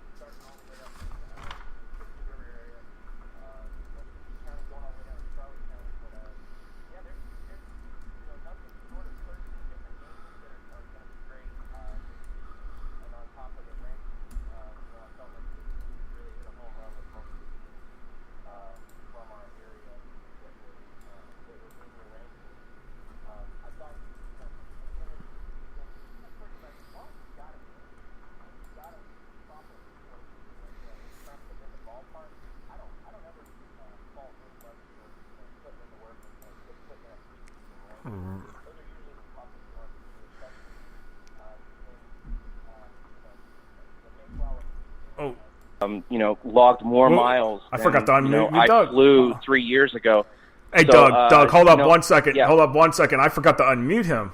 Oh, jeez. I forgot. See, this is the thing. It's working out the technology on the first part. But anyways, keep going. Yeah, keep on going, and man. They just missed my wonderful soliloquy, my opening monologue, Josh. That's just fantastic. We can restart that one. How about that? Yeah, that's the magic of radio, right? Well, yeah, it's live stuff. I was saying, that we've got. I mean, I've got double-digit games that are on my radar for this week. We've got the rankings. I thought that with the preseason rankings, especially with the all classes together, the Sunshine State Top 25. As long as you've got the right teams in there, I think you're splitting hairs in terms of where they're placed until you actually see some hitting and you see some execution or lack thereof in some cases. But, I thought that you had in the top 25, I thought that you were right on in terms of the 4 teams you had in the all class with Armwood, Venice, Lakeland, and Plant. You probably could have put, any one of those last 3, you could have rearranged any of those. I think Armwood is a legit top 15 team, all classes. I mean, they lost a ton of talent on the defensive side of the ball. They've got a volatile, in a good way, mixture of youth and experience, and they steamrolled a quality Sarasota Riverview team in their preseason classic. Now they've got Evan Davis must be giddy.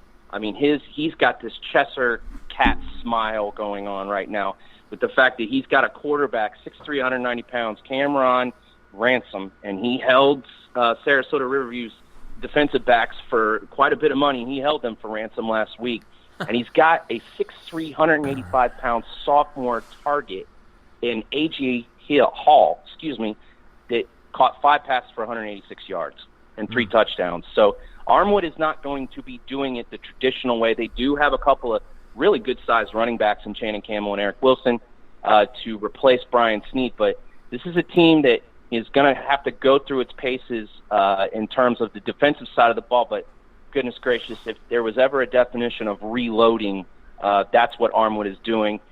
Venice, you lose Bryce Carpenter, that's a big blow.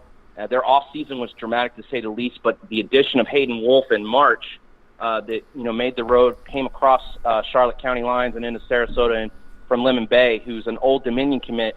I think that Venice should be just fine. They got a pretty stiff test with Vero coming to town, and their schedule is not exactly easy to start if some sort of injury picks up. They're Vero Beach, at Sarasota Riverview, home to Charlotte, then they're at Lakewood Ranch. They get a bye, and then there's the one we're all waiting for, and that's they're hosting Braden River Week 6 at the end of September. Oh, that's gonna be just a little bit of bad blood there, maybe. That one's gonna be real juicy. Yeah. And we'll get into this. We'll get into Braden River in a second, as when we talk about the matchups. But I think that Lakeland is a seriously dangerous team. I think they're underrated in some regards.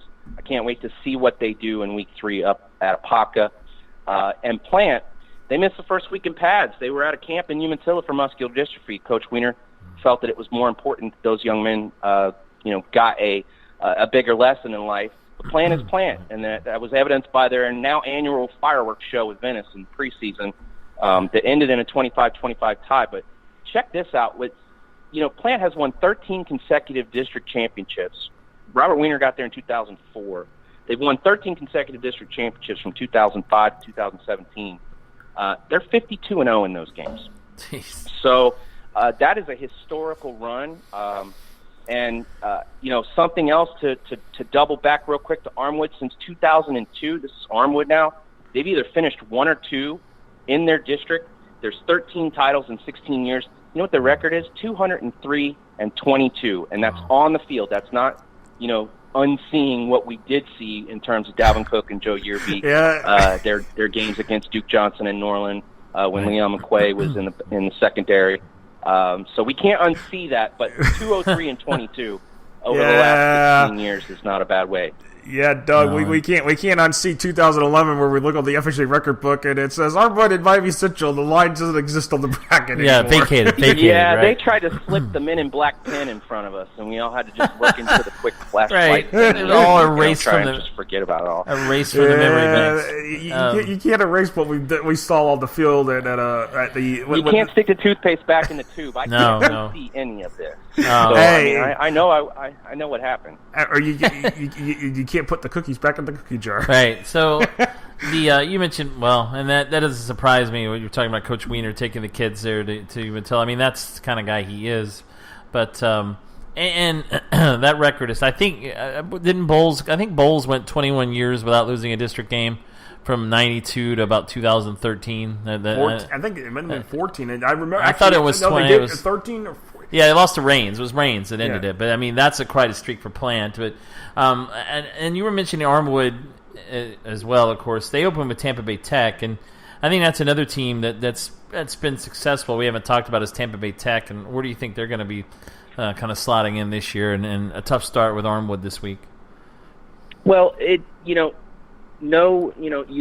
no rest for the weary, and they've got to find something that's going to be a valuable replacement for Michael Penix Jr., who's off to Indiana.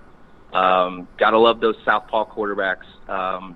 He is, and by the way, that Cameron Ronson from Armwood is a southpaw, which I'm always going to make sure I highlight my left-handed quarterbacks. But with Tampa Bay Tech, they've lost precisely 2 games the last 2 regular seasons. They're 18-2. Mm-hmm. Those 2 losses are to Armwood. Mm-hmm. And, they got close 2 years ago, and then the last 2 seasons they were just completely blown out. Now, Armwood's scheduled, they have TBT, and now they have a bye next week. They're at Plant, at Chamberlain, home to Jefferson. So that is suddenly a very interesting start to the season.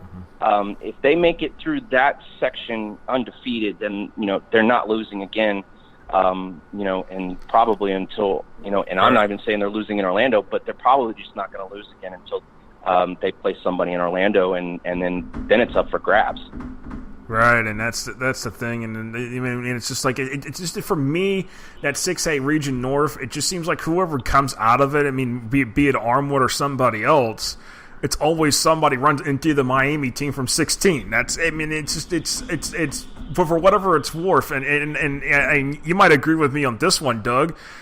Mainland, the Daytona Beach schools should be in the north. What the heck are they doing in the South? That's my thing. Why are Mainland and Matanzas staying there and there? Well, again, and why is Bishop Moore? Why is Eustis? Why is Tavares? Right, them schools. Why yes. Why are they playing? Again, I guess we kind of missed. Somebody missed or skipped geography class. Listen, people do not seem to respect the sheer size of our state. They don't understand that, why don't you get in the car and drive from Key West to Pensacola? Well, but Doug, I'm going to put something into this in perspective, and you would see it in one way if I mentioned this is probably because they were when they aligned the districts the way they did with the days of the district champ and the runner up is trying to keep travel to a minimum as possible in the playoffs. But now that we're into the point system, I don't think that matters anymore, really, and it should not. They should not look at it that way when they go to reclassify here in the next few months. Well, what's interesting is in some cases you could actually, and you guys know this. I'm currently getting this research put together. In some cases, you've got a better system if you wanted to actually have one playing 16, two playing 15, three playing 14. If you wanted to just straight up seed 1 through 16, or if you wanted to have one play 8, I would be up for that. In the lower classifications, I think they definitely, with the adding of the 2 teams in each region, I think that's going to bear fruit quite a bit. Especially, you're going to get some very attractive first-round games that would be another chance at a gate, especially for some of those smaller rural schools. And it gives them, it gives them a manage. And quite often, I saw manageable first-round games for teams that got absolutely blown out in the first round. And so your second-round game, I really like that idea. Now, it had, there were quite a few teams that could lay legal claims. I think Crescent City might take the cake in terms of overall complaints. Crescent City was actually the 11th best team out of the 16 or out of the 24. If you're going by the revised, Crescent City actually had 36.56 points. Crescent City was the 11th best team, numbers-wise, in Class 1A, and they didn't make the playoffs because of their region. So there was, there's got to be some tinkering and some balance. I think you could shuffle a couple teams. I really, honestly, and I don't mean to make it sound as simple as this, but really just open up a map. Like, go put some dots on the map and where your teams are, different color-coded, and I think you could probably, it could all come together, like a scene from A Beautiful Mind. If you could just look at it, it actually, you put the different regions in color-coded and you put them on the map, and you see it doesn't make sense. But, I think that we're moving in the right direction because we have such a proactive staff up in Gainesville that's willing to work and listen and kind of see what's going on. Now, obviously, we need to get these teams reclassified correctly, and we need to get them in their regions correct, their proper regions, and perhaps maybe even dissolve one class. But, I know that's, further down the road. I'm sure that they feel there's some bigger fish to fry. But this is a good topic to talk about in some of this with the season starting because, to be honest with you, Doug, we've talked about this before. Mitchell should be technically a 7A school. Armwood should even be a 7A school right this second. Armwood reported 2,200 kids last year. Mitchell has been reporting over 2,100 kids for the last 3 years. Armwood's been over 2,000 kids for the last 3 years. So, we probably need to go back to a 2-year cycle. I think that's a given. There's some absolutes that need to be changed, but as far as getting the teams right, I think everything's going to cycle in and out. Especially when you've got kids that, guys, there was a kid from Largo who ended up at Winter Park. You had a kid from Eastlake end up at Plant. You had a kid go from Tampa Catholic to Plant to Hillsborough, all within a 6-month time period. This is a new era, and so you have to pay very, very close attention to where the players are moving to. Right. Again, that stuff with Braden River is Pandora's box exponentially, because we know that they're not the only school that was accused of stuff like that. We know it's been going on for decades. So, it's Pandora's box. So I thought the HOA was going to come in and tell Braden River that their grass was too high on the football field. They stuff this summer. So, I love it. I love that. You're right. We know this has been going on, and now, I could blame social media for everything. Point being, don't tick off Venice High School. Right, so, apparently. Right. Let's just call it what it is. Don't, that's true, yeah. Come at the king, don't miss. It's just one of those things. It's pretty good to be in Venice right now, yeah. But here's the thing, players had been transferring to schools all this time before HB 7029 was passed a few years ago. Ever since that has become along, it has been like the Wild West in the West. And I'll tell you, Gainesville, FHSAA, does not like it. And people saying blaming the FHA for this, they turn around real quick and they tell them, contact your legislator. Right. And that's what I'm going to say here. You contact your legislator and you tell them, hey, and if you don't like it, go to the ballot box in November and mark your and vote these people out if that's the case. I'm not telling you how to vote or anything. Some of the football junkies, if you were to actually look at who was on that committee, there are a couple of very recognizable names if you're a football junkie in this state. So what I'm trying to make, that said, there were actual public school, high school football players that are now politicians that voted against their own interests because of interests in their, in a committee. And it is sad. It's sad. So, you'll recognize a couple of those names. There's no reason to get into a C-SPAN discussion when I desperately not on this show. No. Talk more about the merits of Sarasota, Riverview, and Manatee in Class 8A. Well, let's get into it. Go ahead. So with Riverview at 10, that's an interesting squad, you guys. You've got Michael Puda-Hayes Jr., who's just a sophomore, Ali Boyce, who ran for over 1,300 yards, 22 TDs.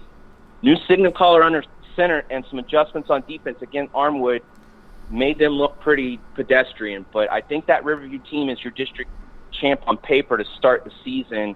And, your honorable mention is Manatee. Now, my jury is still definitively out on the Canes, but I expect them to push Riverview. I don't see anybody else in that district.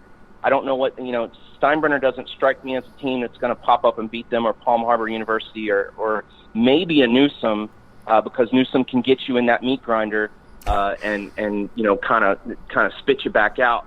But Manatee's on the road week 1 at where? Lakeland. So right. Rubber meets the road week 1. Rubber match. You definitely. Yeah, that one. This was on the schedule last year, I believe, and it got rained out. So right, it did. If we had my theory of schedule, we could all just point to week 7 and say, see week 7, but that's neither here nor there. So, Class 7A, obviously you got Venice, Lakeland, and Plan as your 3, 4, 5. Braden River. Jury is still out on Braden River, believe it or not, but I think they're going to be just fine. And they've got a quarterback, even though Knowledge McDaniel, the running back, is out, no Kurt Bradley yet, they've got a nice little running back in Cameron White. And they got a nice quarterback, Brian Gagg, threw for over 2,200 yards last year, 28 touchdowns and just 5 interceptions, East Carolina commit. So Braden River is still got enough tools, and lo and behold, they're headed to Jacksonville Trinity Christian this week. Right, so that is in Jacksonville. That's a very good opener too to come up there. And that's what you want. Regardless of all the drama that's centered around the Pirates this summer. Venice and Braden River are the shining examples of how you should put together a schedule. Right. Along with teams like Kathleen A team like Lake Wales, where they've got 7 or 8. Kathleen has 9 games, and 8 of those 9 games are bonus point games. And Doug, don't mean to cut you off in here. I wish Plant could do that, but I know that's going to be a whole other topic, and we might open a Pandora's box by talking about it. But it's the central funding of Hillsborough County. A lot of Pandora's boxes, right? Yeah, I mean, we could change this show to Pandora's box because I came here to blow open everything. Obviously, you've heard my idea. If you're going to have central funding, the county of Hillsborough is so big. I mean, you could fit the state of Rhode Island in it, for crying out loud. So there's you're right. There is a disconnect downtown at district office, because you've got teams like Newsom, Plant City, Riverview, Durant. They're actually closer to Polk County. You got teams like Steinbrenner, Wharton, that actually share neighborhoods with Pasco County teams, Sun Lake and Wiregrass.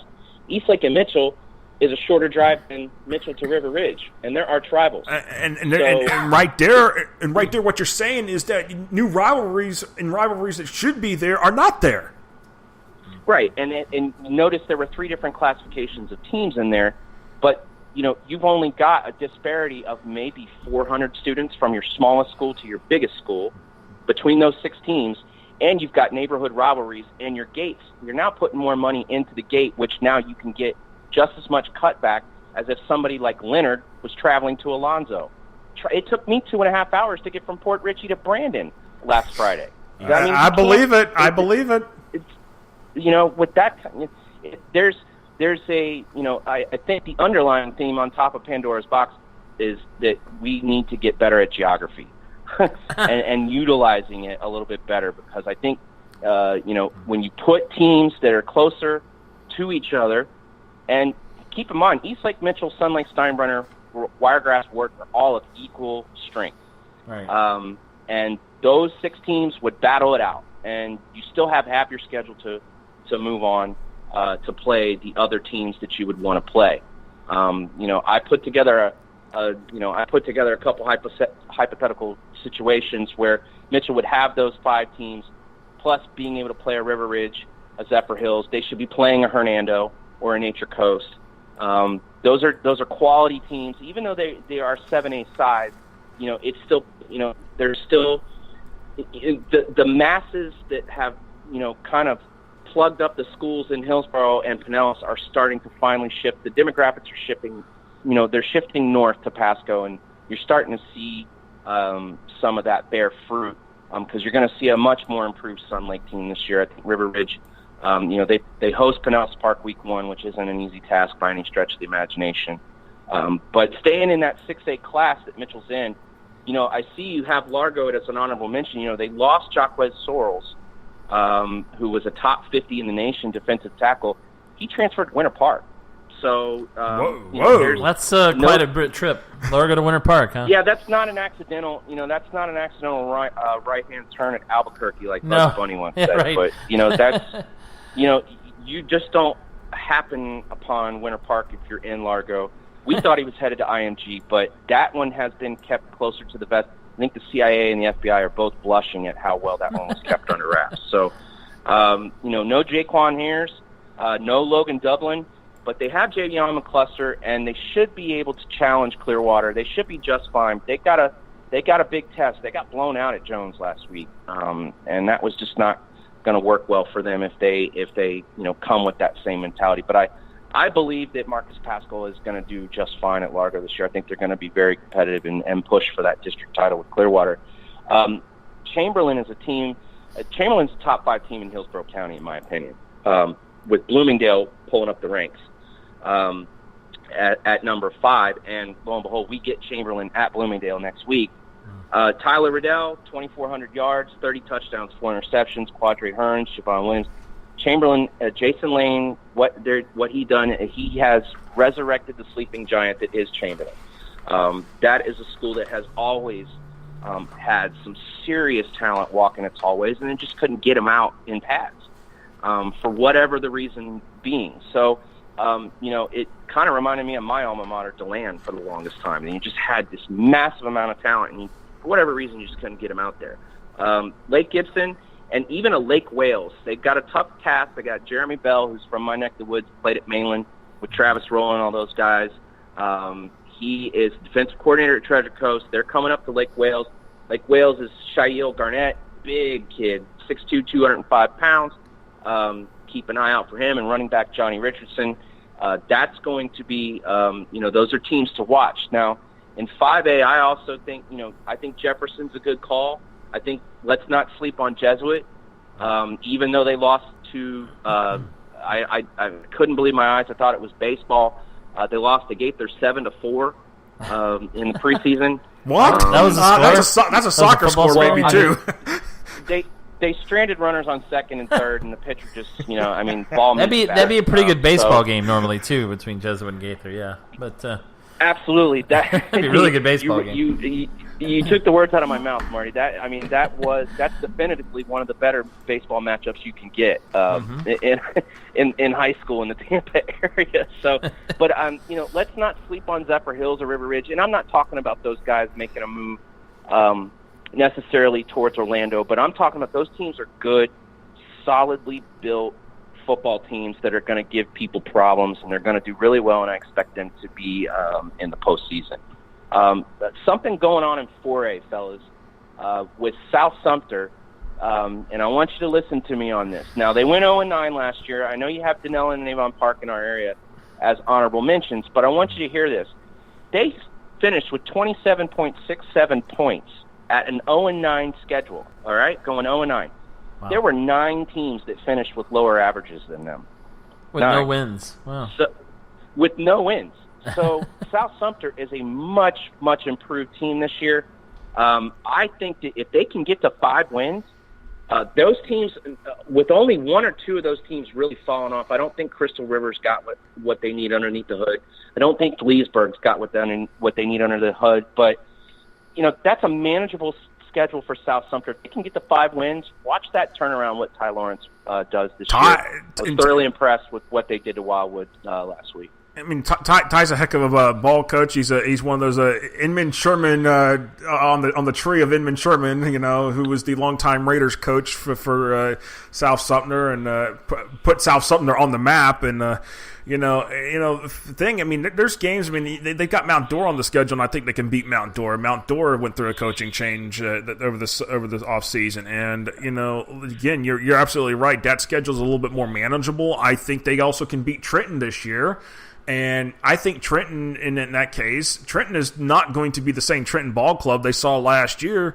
They will probably give the dose of medicine back to Trenton this year. So there's a good chance that South Sumter comes out of the gate, and if they do, and they start making the wins that they the win the games they need to, they do things they're supposed to, like we know for South Sumter, they could be considered in the mix for the rankings. I mean, that's I mean, I'm not going to discount South Sumter on that. It's just again, it's just for me improper to rank an 0-9 team to come out of the thing when I know that they're going to be vastly improved. It's just show me that you're actually going to win the games now.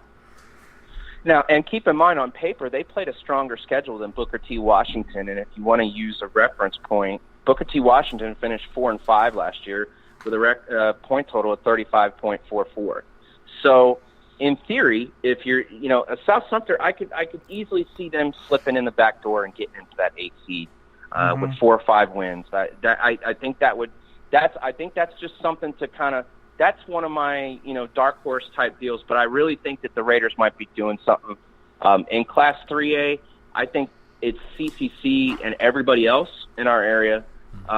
But keep in mind, their game with Berkeley Prep this week, that game finished 29-28 last year. Berkeley Prep is another team like Crescent City that I mentioned earlier that had a bona fide gripe. They should have definitively been in the playoffs last year, and they came out strong. They only played a half against Lakeland Victory Christian last week, won 21-7.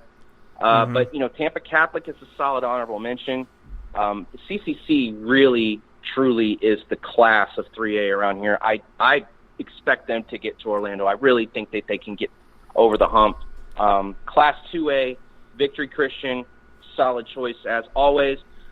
Somebody to pay attention to, Zephyr Hills Christian.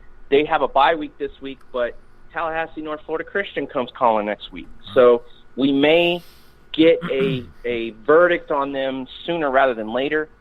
So I think that, we may see some things from those, from those teams. We may, in terms of, I think that, Victory and Zephyr Hills may actually have a little rivalry going to a certain extent as well. I think that there's there's definitely some skill sets that really match well with each other. It's really good small school private football. So I think that ZCA is definitely somebody you can keep an eye out. They struggled with Crystal River last week, but then again, Crystal River is a team. You step up from 2A. You were SSAC the year before that, and now you're playing a 5A school when really you're just a relatively young school to begin with. So I think what they're doing is pretty remarkable. But they certainly have a tough test coming out the gate in week 2, which is going to be North Florida Christian. Yeah, I mean that's some tough game. That's going to be a tough game right there, and especially the fact that I'm surprised that they're actually hosting and then not going to Tallahassee for that one. That's the thing. Yeah, and good on NFC for coming down. I hope that ZCA gets on a bus and goes up there next year and reciprocate. We want to see that. So there are teams you can see where the travel.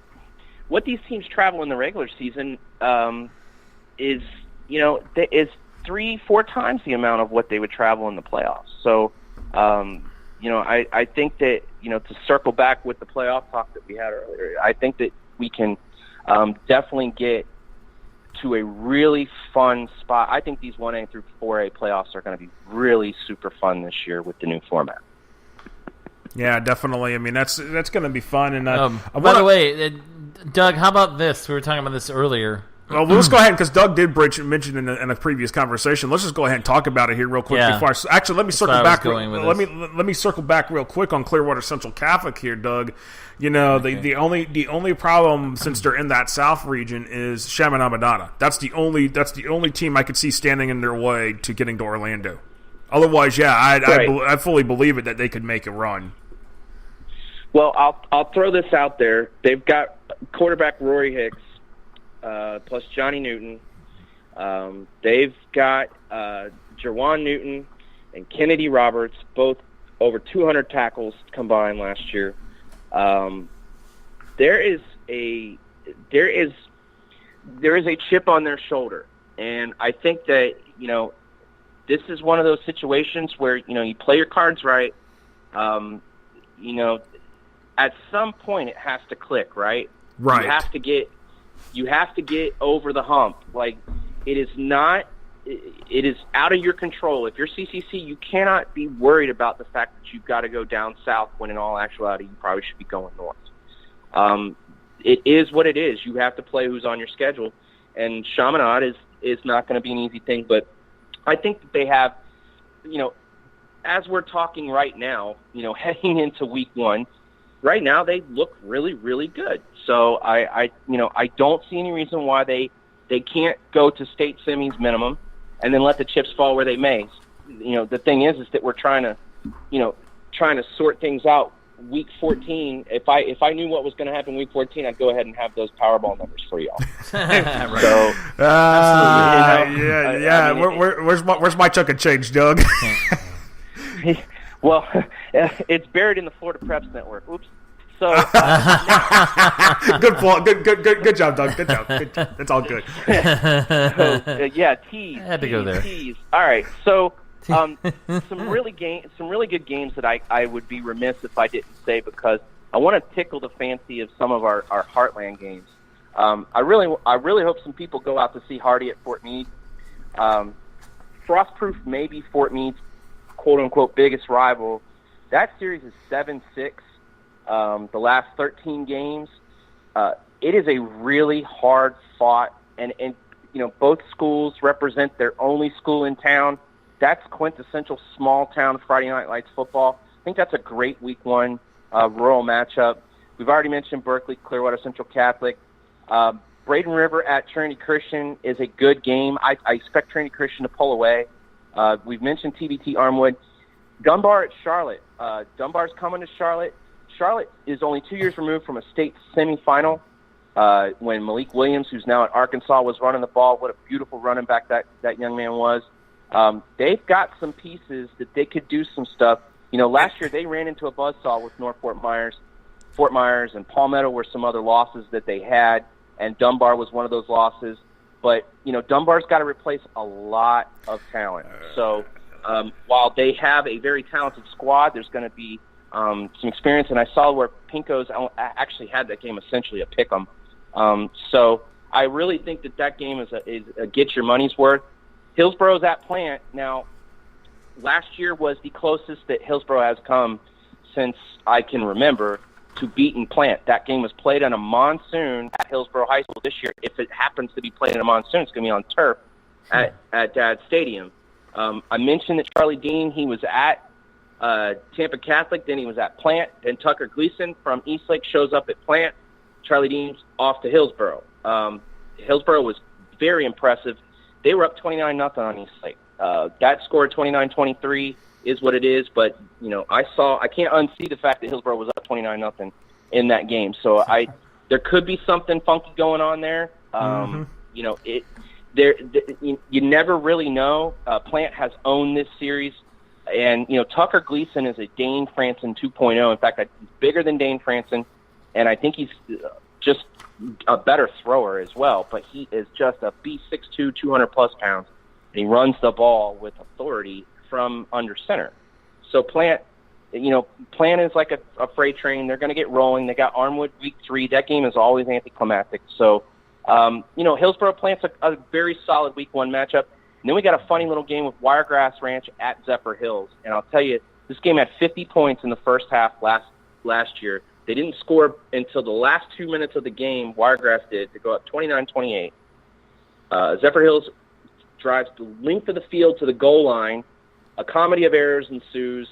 Wiregrass ends up picking off the pass, and they have, they win the ball game, but Zephyr Hills has a 5-4 lead in the last 9 games. Now, what's interesting is Reggie Roberts. I don't know. You guys know who Reggie Roberts is. He is going to be up in the booth, but wearing maroon and white in Wiregrass colors. He was the head coach at Zephyr Hills, had them on a roll. Principal decided that they wanted somebody on campus. I mean, he's a sergeant detective for the Zephyr Hills Police Department. He's a Zephyr Hills grad. He is Zephyr Hills High School. But he's going to be on the sideline calling defensive plays for Wiregrass Ranch. And Mark Cantor knows he's just one of the best architects of programs. He did it at Hudson, he did it at Gaither, and now he's doing it at Wiregrass, and he's got something special going at Wiregrass. And Doug, wasn't he supposed to be on the sideline last year? And then someone threw a fit? Yeah, a lot of the people wanted Reggie Roberts back. A lot of people, and it was no slight to Coach Carroll that's in there now, but just principal decided to go in a new direction. Right. And small town, there's not a whole lot you're going to do about it, but it's definitely going to be interesting. Now, Wiregrass lost to CCC 24-14 last week, and Wiregrass returns Grant Sessoms, who, he could be the difference in this game because Charles Harrison III, who absolutely torched Clay before Clay basically scored because they had the ball last and won the ball game in the playoffs last year, he's gone. So, but they get their top 3 receivers back. And, they went through their paces with Mitchell in the preseason. They lost 16-13, but that game was stopped by weather after the third quarter. So can't really put a whole lot of stock into that, other than the fact that this is just a super good East Pasco matchup. And one other one, Palm Harbor at Eastlake. Now, Palm Harbor is usually not involved in anything, for the most part. They're obviously soccer and a few other sports. But 2016, Eastlake wins 38-35. Last year, Palm Harbor misses the extra point in overtime. They lose 14-13. So Eastlake has won the last 2 by a combined 4 points. No Tucker Gleason for Eastlake. We don't know what's going to happen under center for them. And no Reggie Kroom on the sideline calling the shots for Palm Harbor, who's now at Alonzo. And if you wanted to put hashtag Eastlake or hashtag PHU, you've been warned. That game popped up to Hatfield and McCoy status, say normally for River Ridge Mitchell, which is next week. So that's an interesting little rivalry game that we didn't realize existed until just recently. So yeah, those are kind of what I'm really watching. So, yeah, and just one more thing. I think Reggie Crum is now over at Calvary Christian in Clearwater. He's moved around like 3 times already, it seems like. He's since moved on. Oh, well, yeah, nice to know in live time. Way to find that out. But I'm sorry, Doug. I thought you knew. I thought you knew that he bounced out of Alonzo after a year, which I thought it was odd. Completely blew up the theory that I actually may know as much as you do, so I relinquished my title. That's true. So. Just don't call him a genius. Don't do that. Hey, Doug, don't call me a genius. Don't call I Josh. want to go back to the one team you mentioned, Charlotte, for a moment, because Charlotte was one of the casualties of the point system where they were the runner-up, but Port Charlotte was the third-place team, and Port Charlotte got in last year, and that was probably that's one of the unique things about the point system in that. It was, and Kenny Scribner kicked a field goal with no time on the clock. Charlotte-Port Charlotte might be one of my favorite rivalries in all of state. It really is a super. It's a hostile rivalry. It's a great rivalry, but yeah, they were a little salty. But really, at the end of the day, Charlotte was a point behind Port Charlotte. And if you look at who Charlotte played the last game of the season, had they beaten Palmetto, they might have been in.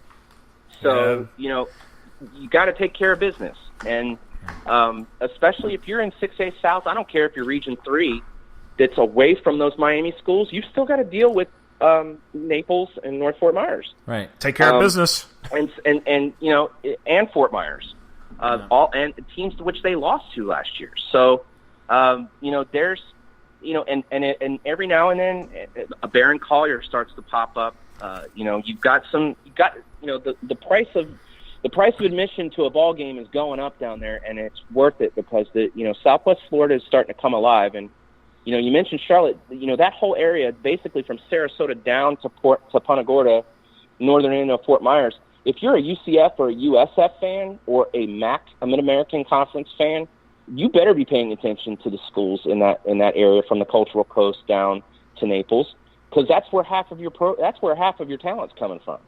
And it's a gold mine for schools like those two in-state schools. Even the FIUs and the FAUs go over to find those kids. So, really excited that Charlotte's going to come to Gibbs next week.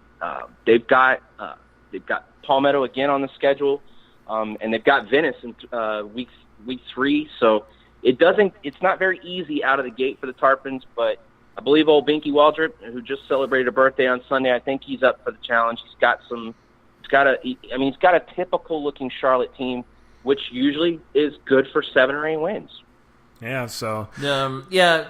Well, first of all, Doug, I want to ask you about. I want you to forecast the season for the DeLand Bulldogs, and. Ooh, challenge! No, I mean Doug is very high on this. We've been talking about this, but also, and Josh and I were talking a little bit about this earlier. The story from the Fort Myers News Press this week about moving the high school football season to winter. Now, I understand you've lived in Florida as long as I have, which is my entire life. So same here. Yeah, we do get thunderstorms in the summer, a lot of them. Practice is affected. In fact, I talked to the Bishop Kenny coach, Bobby Rollerson, about that today, getting ready for my game this week, and he mentioned they've been, lightning comes through 3:30, 4 o'clock every day, right there on the St. Johns River. But, am I wrong in saying you can't have football season in the winter? And in Florida especially, our weather, it gets better by October. I mean, it does. But about the end of September, the thunderstorms kind of knock off. Well, it's exponential. All you got to do is go to NOAA.gov. And right. That's what I do. Literally, our climatologically speaking, it's the reason why I want a statewide mandatory bye week 7.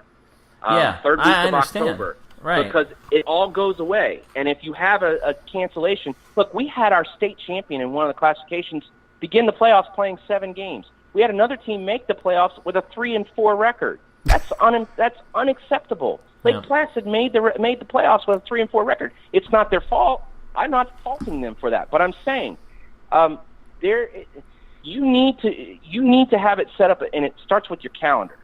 And I want to add a week to the front, because a lot of these teachers, listen, our harsh reality with a lot of these teachers, especially if you're at a D or F school, or if you got a C, you're on campus 3 weeks, as much as a month before these kids get back. And why not have your kids, if the high school coach, thinking from a high school coach's perspective, if I don't want them hanging out with the 7-on-7 crowd all summer, why not get them back on campus? And actually, you can build in study halls before the rest of the campus gets back. Well, here's one thing. And you can. Well, here's one thing, Doug, is that the kickoff classics, they're almost full-blown games now. Just eliminate the kickoff classics. Let's start week 1 there. Right. I don't get that, although, some of them play starters for a half. But, yeah, they're not just practicing. Well, then go ahead and play an inter-squad scrimmage. Or actually use the official scrimmages as your preseason. Right. Those different official scrimmages that they had, have them play a half. And it's no different than what Hillsborough County does with our spring jamborees. These teams only get a half. Most of them, I think that, 2 bye weeks, and then, of course, you would have, if you're a 1A through 4A, you would have 3 bye weeks. But let's ask this question. If you're not going to be able to pay the coaches more. So why not free up more time for, I don't know, maybe their family, maybe for some time off like you can give. And if you have a bye week, maybe even a bye week back-to-back where you have a 2-week break, you realize how much rest you can give a body, plus family time you can spend and recharge the battery, get ready. So I think that, we could easily make the calendar more accessible. There's just no earthly way. Even, I guess I'm going to give my personal opinion on this. It had the author of the piece not come across as, here I am, me, the greatest idea maker of all time. I think because it basically was telling us we need to go to winter, and that's the polar opposite of what we need to do. If there's one sport that needs to be changed, it's a winter sport, and it's soccer. It needs to go to spring. Now everybody's going to tell me this, and that, but I'm sure you could swap another sport and move that to winter. What the winter soccer season does to our football fields is a travesty. It doesn't. The grass doesn't grow in the wintertime here. So those fields become mud bogs, and you got to give those fields a chance to rest. Having soccer move to spring would also be able to get some more college coaches in front of them. But that's a whole other thing. The football does not need to be moving because I respect basketball and I respect what we do as basketball is a valid sport down here, and I don't want to take into that sport more than we have to. Right, and that's so I want to move. I want to move the whole season up a week, or like you said, Josh, week 0 is now week 1. Our official scrimmages are the preseason scrimmages. You can do an inter-squad scrimmage. You can do whatever you want to do, and then you get a bye week, and then you get a mandatory bye week the 3rd week of October because, climatologically speaking, all of our tropical storms are normally gone by then. If you are in a week 2 and you're rained out, even if it's not a tropical storm, you can just look at the other coach and say, "We'll see you week 7, coach." And then, there's no hemming and hawing. There's no playing on Monday night, which, Booker played 3 games in 6 nights. That is an embarrassment to whoever made that call because of the safety concerns. Yeah. Strictly from a safety concern. Who in their right mind thought that was okay? Well, a lot of teams did. That happened to Gainesville. They played 3 games in 8 days last year. Yeah. The point still stands. Who in their right mind thinks that's okay? No, it's not okay at all. You can't have football games being played. You can't play 2 within 5 days. 2 in the same week is ridiculous. I mean that doesn't make any sense. Yeah, Monday, Friday is already pushing it. Yeah, it really is. Already pushing. Very much so. And then to play 3 games in 7 calendar days like Booker did. And I'm not faulting Booker's staff because Booker's just simply trying to play their schedule. They do, you work 365 days a year to play for what amounts to 20 minutes of real time when you add up all the plays, the live action in football for the season. So, it's really a small number of actual live time. Why are we cheating our most precious resource? I mean, high school sports might as well be tourism and citrus in our state. and we treat it like it's the Caloosahatchee River.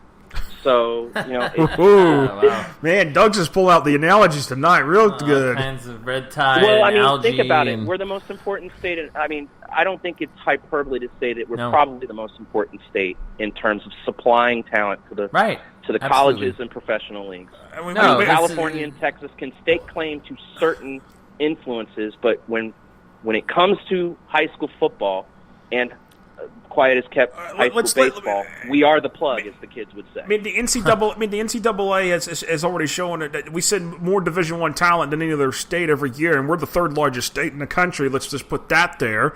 And then when we start looking at the NFL draft almost every year, who's leading the way? Florida. It's simple as that. There's 18 Big County Preps campers that are on the Tampa Bay Buccaneers schedule this year. Wow. Big County Prep camper? Jeez. Yes, when they were campers in high school for Big County Preps, they are now there's 18 active guys on rosters that came through the camps in this area as high schoolers. Boy. So, that's kind of impressive in and of itself. Mm-hmm. You look at Lakewood alone, Lakewood High School with Dante Fowler. It began with Bernard Reedy, who's on the Bucks. You got Marcus Valdez-Scanlon. You've got the Griffin twins. You've got Rodney Adams. I know I'm missing a couple guys, but think about just from that one high school. Right. And there's just so many, and you start looking at the other places around the state that have had considerable amounts of talent. Division I or going to NFL. You start naming off like places like St. Thomas Aquinas. Even Reigns over the years has taken quite a few players. They just had one of their own. Was it Dawkins Brian Dawkins? B-Doc. Brian Dawkins. Right there. That tells you. You start looking at these programs that have just. They turn out talent and they send them to the college level. Then they're in pro, and even some of these schools that don't get necessarily as recognized as being the best programs in the state. Some of them are still turning out talent, and that's the thing. At the end of the day, again, the point is proven. Florida is leading the way, and and I'm going to throw a little side commentary here real quick. The school districts need to get their act together and pay the coaches a little bit more, but that's also the teachers' unions as well. So it's on both, and they need to get their act straight because these coaches, I'm tired of seeing them going flocking to Georgia. This is getting a little ridiculous. Well, that's our reality, Josh, and so we're never. I never say never. Pie in the sky, maybe. It's a total pipe dream to think that they're going. We're charging. And this may be apples and oranges to some, but trust me, it's all part of the pie that's shared at some point. There's a trickle-down effect. I saw a high school area band over in Seminole County that's charging $1,600 just fees to be in the band. That's half of a coach's entire supplement, pretty much. And it's just, I don't see it getting any better anytime soon. And again, I could write probably 200 to 300 pages, and I'm not even exaggerating, about the why we've arrived to this spot. And none of it is pretty. None of it is positive. All of it is really ugly, nasty, negative stuff. We have systematically deconstructed public schools over the last 30 years. Oh, yeah. That's a whole other conversation. My uncle was a former superintendent, and I come from a whole line of teachers. I've got, the frame of reference. My wife is a public school teacher. It's helter skelter in many, many ways. Even at affluent schools in Hillsborough County, they can't even keep the mold out of the classrooms and lead in the water. So, there's some serious issues. We truly are trying to, make chicken salad out of something that's a little bit, less else. desirable. Probably something that I will not say on there. It's a downright miracle what happens, and God bless every single one of the coaches that are out there doing. And it doesn't matter what sport it is. You're right. It's the dedication that they get. They're literally paying their school back by the time you calculate the hours, or some of them may be making $1 an hour. When you calculate actual time spent, that you are never going to be able to get back. So there is a crisis, and I don't know how we're going to solve it, either long-term or short-term right now. I mean, the obvious answer is money, but good luck. Tallahassee's playing defense against our public schools. Well. So, and that's just is. We have an election this year, and maybe that'll change something. Yeah, who knows? Again, we've got, and I think we've got the 17th largest economy in the world, fellas. Right. We hit $1 trillion GDP. Now, granted, there's a whole other economic, it's all a bunch of economics that go with that. But think about that. As a state, all right, we are the 17th largest economy in the world, on the globe. Mm-hmm. What are we doing? So, and yet we're still building more schools. Again, we're headed down.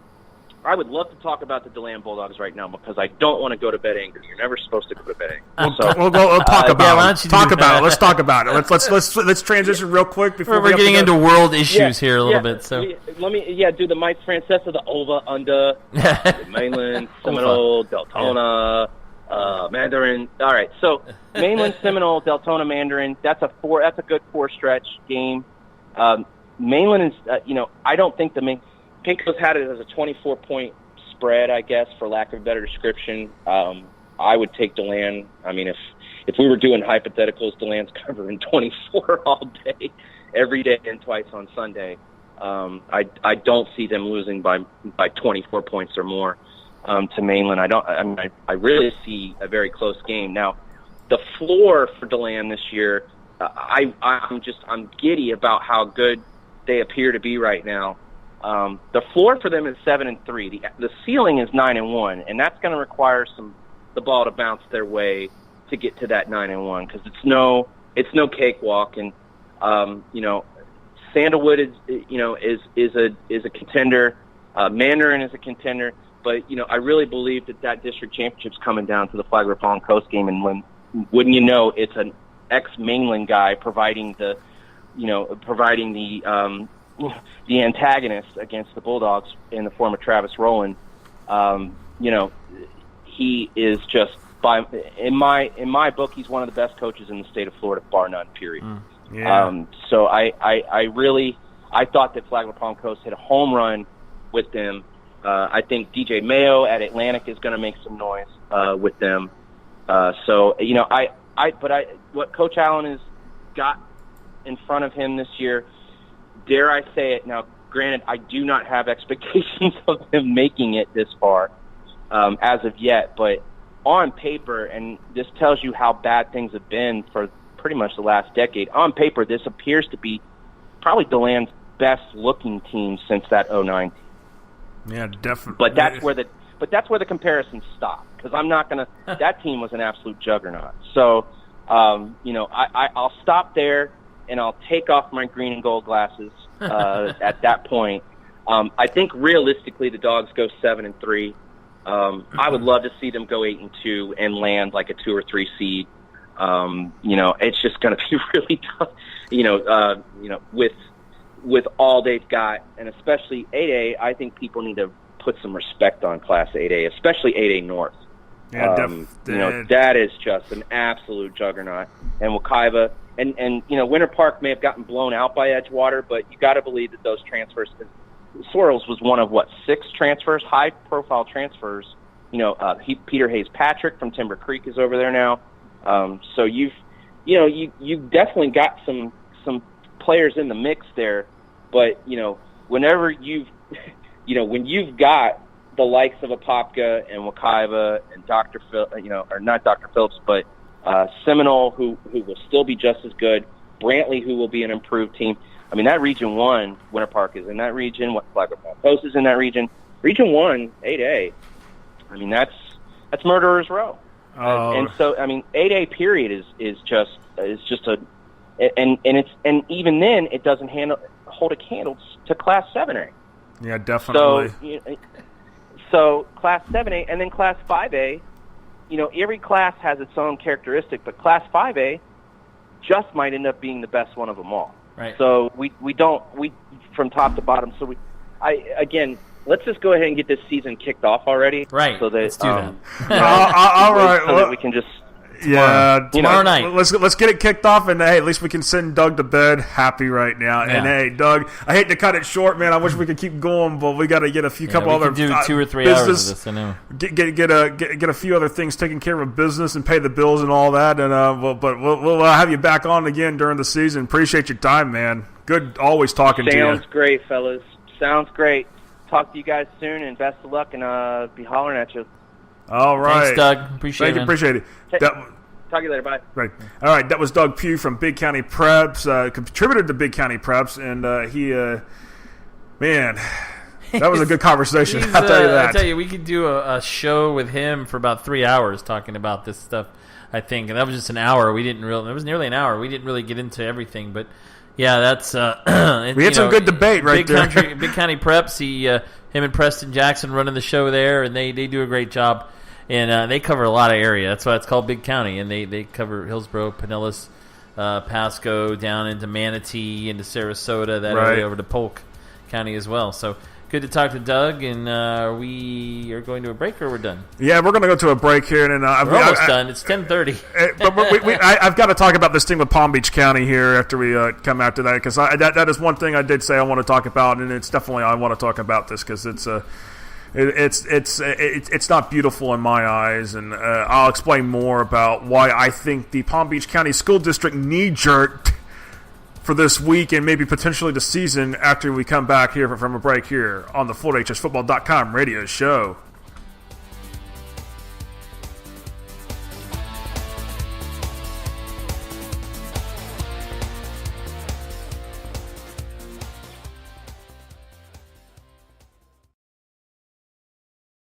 The Florida Athletic Coaches Association has been the state's premier coaches association for high school coaches since 1936. From coaching clinics to all-star games for all Florida High School Athletic Association team sports, the Florida Athletic Coaches Association has something for all coaches to be involved with, from Pensacola to Key West. To inquire about membership, visit the Florida Athletic Coaches Association online at floridacoaches.org. That is floridacoaches.org. Legacy Team Sales is the official clothing sponsor of FloorHSFootball.com, serving the entire state of Florida with everything a team needs and beyond. From shirts to ball caps and from jerseys to promotional gear, Legacy Team Sales has it all, including embroidery and screen printing services. Visit them online at shoplts.com or visit their showroom and warehouse at 1417 Southwest 17th Street in Ocala between US 301 and State Road 200.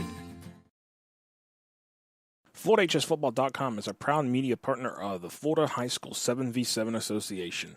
The goal of the Florida High School 7v7 Association is to provide high school football teams around the state an association that complies with Florida High School Athletic Association bylaws and policies while being able to provide off-season training for their skilled position athletes. For teams interested in membership starting in January 2018, visit the Florida High School 7v7 Association online at FH7v7A.com. High school sports fans, follow your team live with the free ScoreStream mobile app. Just download ScoreStream to get real-time scores, photos, and awesome video from your game and your rivals. Plus, follow your favorite teams and friends. Get real-time high school sports from ScoreStream. The Florida Athletic Coaches Association has been the state's premier coaches association for high school coaches since 1936. From coaching clinics to all-star games for all Florida High School Athletic Association team sports, the Florida Athletic Coaches Association has something for all coaches to be involved with, from Pensacola to Key West. To inquire about membership, visit the Florida Athletic Coaches Association online at floridacoaches.org. That is floridacoaches.org. FloorHSFootball.com is a proud media partner of the Florida High School 7v7 Association. The goal of the Florida High School 7v7 Association is to provide high school football teams around the state an association that complies with Florida High School Athletic Association bylaws and policies while being able to provide off-season training for their skilled position athletes. For teams interested in membership starting in January 2018, visit the Florida High School 7v7 Association online at FH7v7A.com. Legacy Team Sales is the official clothing sponsor of FloorDateChessFootball.com, serving the entire state of Florida with everything a team needs and beyond. From shirts to ball caps and from jerseys to promotional gear, Legacy Team Sales has it all, including embroidery and screen printing services. Visit them online at shoplts.com or visit their showroom and warehouse at 1417 Southwest 17th Street in Ocala between US 301 and State Road 200.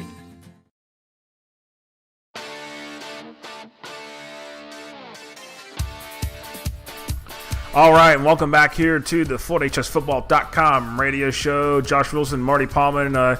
One quick thing here before I get into my next real quick. It's going to be a little rant. Probably we'll do some of these rants on and off during the season show about different topics. I don't try to make people mad, but I do want to bring the thought of give some food for thought in a way, Marty, and that's what I want to do is in all of this is to really just kind of make people think a little bit, maybe understand that there's in my mind football is sacred in a way. It really is it's a special sport in a way because the football we play in America is not the football that the rest of the world plays. We are kind of like the unique. Canada does have their CFL and all that, but to me, high school football is really the most sacred of when it comes down to the sport itself, because it really is just that and thing. And here's the thing: it's the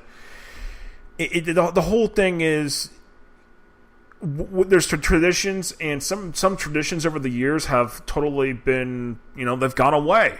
And, and I think, Marty, for you, you probably remember when kickoff was 8 o'clock for a high school football game. No, I was it not 8 o'clock at Orange Park, or was it 7:30? I think it was always 7:30. Because I remember seeing 7:30. I remember seeing some schedules at one point showing 8 o'clock for game times, and this was like up through the late 80s and stuff. That might be. I just remember 7:30 games. Like the 7 o'clock thing has happened now. It's more recent with a lot of 7 o'clocks. Of course, they were talking about doing that.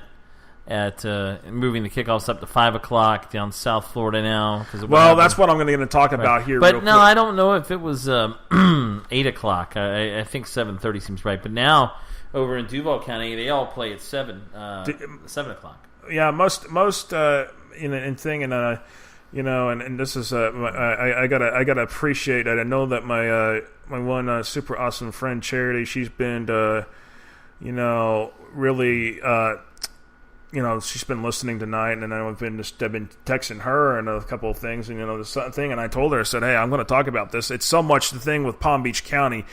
It's really fortunate that what happened Friday night at Palm Beach Central in Wellington, that no one got killed in the shooting that happened outside the stadium. And I mean, let's just put it that way. It's no Parkland situation. I hate that when we hear anything like that. I mean, it breaks my heart every time. I was wondering, okay, what the heck's going on?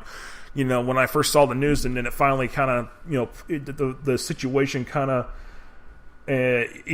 just when it came out to be that it was basically immature adults. Not even really, I would call them adults at that particular point.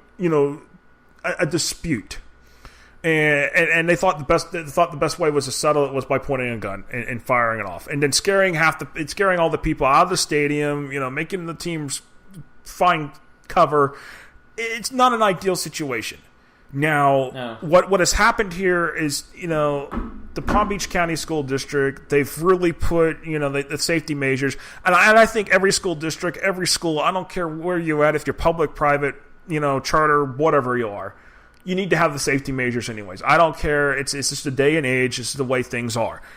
However, what the Palm Beach County School District actually did, knee-jerked on a couple of things. And I really believe it, and I have talked to some of my colleagues down in the South Florida media, they believe the same thing. It's a total knee-jerk, and and what has happened here. First, it was to make the decision, we're moving all the games up to this week, maybe potentially the entire season, from 7 o'clock to 6 o'clock. All right, that's problem number one with this. Problem number 2 is that you decided to move games involving Palm Beach Central, Dwyer, their games to 10 o'clock on a Saturday morning.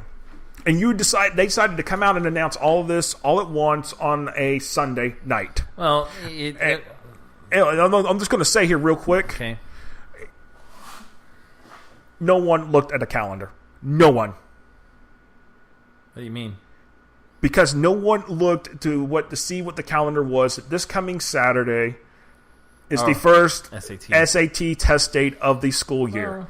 And it's pretty early in the school year, but it's pretty early in the school. But we're already 3 weeks into the school year for a lot of counties, so that's the thing. Well, I don't think that playing Saturday morning is a great option either. I think if you're going to play Saturday, play in the evening. I am literally. I am with you on that. I am just literally. I'm baffled by this entire decision that they knee-jerked here on a Sunday night. Why would you come out on a Sunday night with this announcement like that? Do it on Monday when everybody's back in school. The school's in session, and you've got everybody's attention. Throwing it out on a Sunday night, you know what that looks like? It's a bad PR disaster waiting to happen, and that's what exactly has kind of happened down there. I understand the safety totally of what this thing. I understand the safety measures need to happen, but putting games at 6 o'clock is absolutely ridiculous, because let me tell you something. Really? If you've ever driven in Palm Beach County... Well, if you're talking about traffic... Okay. Traffic can be a nightmare. Drive down on 95 at Boca Raton between 5 and 6 o'clock, and you'll be stuck in bumper-to-bumper traffic probably for a good half hour. I mean, that's the case. I mean, I've watched it. I was at the flag football state championships in lacrosse at Boca Raton back in early May, and I could look back on the 5 o'clock rush hour on a Thursday and Friday, and I could see 95 backing up both ways. That because the stadium's right there. That's a problem down there, yeah. And I don't know if you need to move game times. And keep in mind, this was a situation that involved a shooting that happened outside of the stadium, did not involve anything happening inside the stadium. It was an immature adults. That's what it was. That's what it was. Now, in the society we live in, the reaction to that is what everyone did. They fled the stadium. Everybody left. Players, fans, everybody. You don't know what's going to happen. And this is where we are in society, and especially in South Florida, coming off the Douglas, massacre on Valentine's Day this year. This is what we have, and you're right. I'm not a big fan of, there was a belief that Douglas shouldn't have football this year, and I'm thinking that doesn't make any sense. No, that would not have made any sense either. It doesn't make any sense. They go ahead. You got to continue. To me, it's always been about you have to move forward. But either that. If you don't, it's kind of like they say about terrorism. If you change your life and change everything you do because of terrorists, then they win. If you're gonna not move on, you're gonna let the person who did the shooting win. And I'm gonna exactly agree with you. This is what I feel like is what's happened here with what the Palm Beach County School District has done.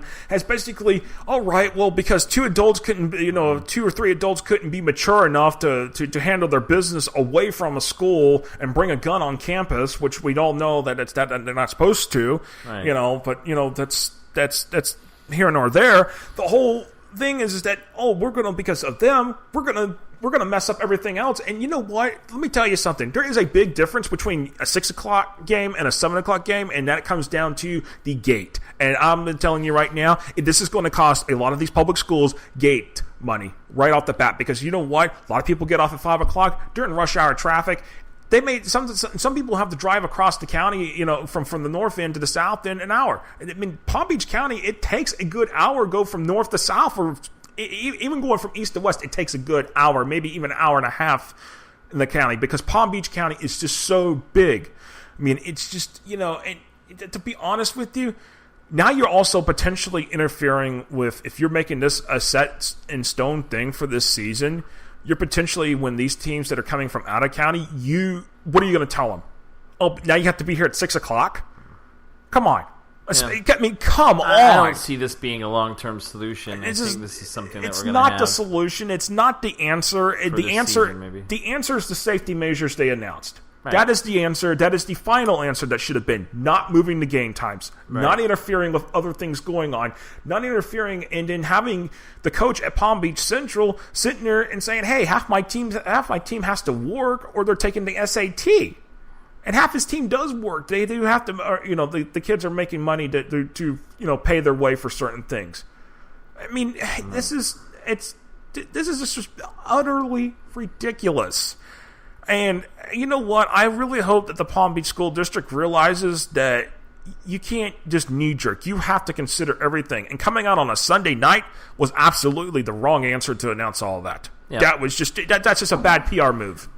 I agree, and I don't like the timing of it either. And I don't think this is something we're gonna see really out. Maybe this changes as the season goes on, but yeah, it's definitely a reaction to something that was unfortunate and really didn't have anything to do with the game or the school that was going on. But again, this is where we are, and this is the decision that's what you have going on in South Florida. But I think we've what else we got to talk? We talked about weather. We talked about the weather. We've had a pretty good show here. I mean, it might have solved the ghosts and goblins with the technology. Let me tell you that. Yeah, we did at the beginning, and that's good. I'm glad we had really great some good discussions tonight with Larry Blustein, with Corey Davis, and with Doug Pugh. Good start to the season. And tomorrow night we'll be at football games. That's the best thing I can do. We're have games tomorrow. I'm getting thing with that. I think you've got the top 25 list of the games on there. We're sitting over there. And we'll talk. We can talk about that too. Real quick here. Yeah, tomorrow night. Like I said, we were talking about this game. Columbia and Gainesville. Columbia is ranked 7th in your poll. We mentioned the game in Jacksonville between Sandalwood and Ribault. These are just the ranked teams here. I'm looking out on your FloridaHSFootball.com poll. But you heard Larry Blustein mentioning games in South Florida tomorrow night. And then on Friday, it's just, obviously gets going. Carroll City and American Heritage down there. Number 1 and number 4 in your poll overall, so that's a big matchup. Those are nationally ranked teams as well. Vero Beach and Venice down in kind of Doug Pugh's area down that way. Vero Beach ranked 23rd, Venice 16th. Both Venice defending state champion 7A. Vero only had 1 loss last year. It's a huge game. American Heritage trying to go for their 3rd state title in a row, opening with Carroll City, who won 2 years ago. And then Cardinal Gibbons, who had a really good season last year, number 3 in your poll against number 5 Miami Central. That's coming up Saturday as well. And look at that thing. Just because don't see a rank because of the out-of-state team with St. Thomas Aquinas on Saturday, that is going to be one heck of a matchup. They are a top 20 team, I believe, nationally as well. And Aquinas, you have number 2 in your poll. They're nationally ranked top 10 again. So that'll be a good matchup. Dr. Phillips is heading to Georgia to play Lee County on Saturday. Dwyer against Park Vista. And then we mentioned some of the games Friday. Lee at Rains in Jacksonville. Defending 4A state champion Rains opens with 7A Lee. It's a rivalry game.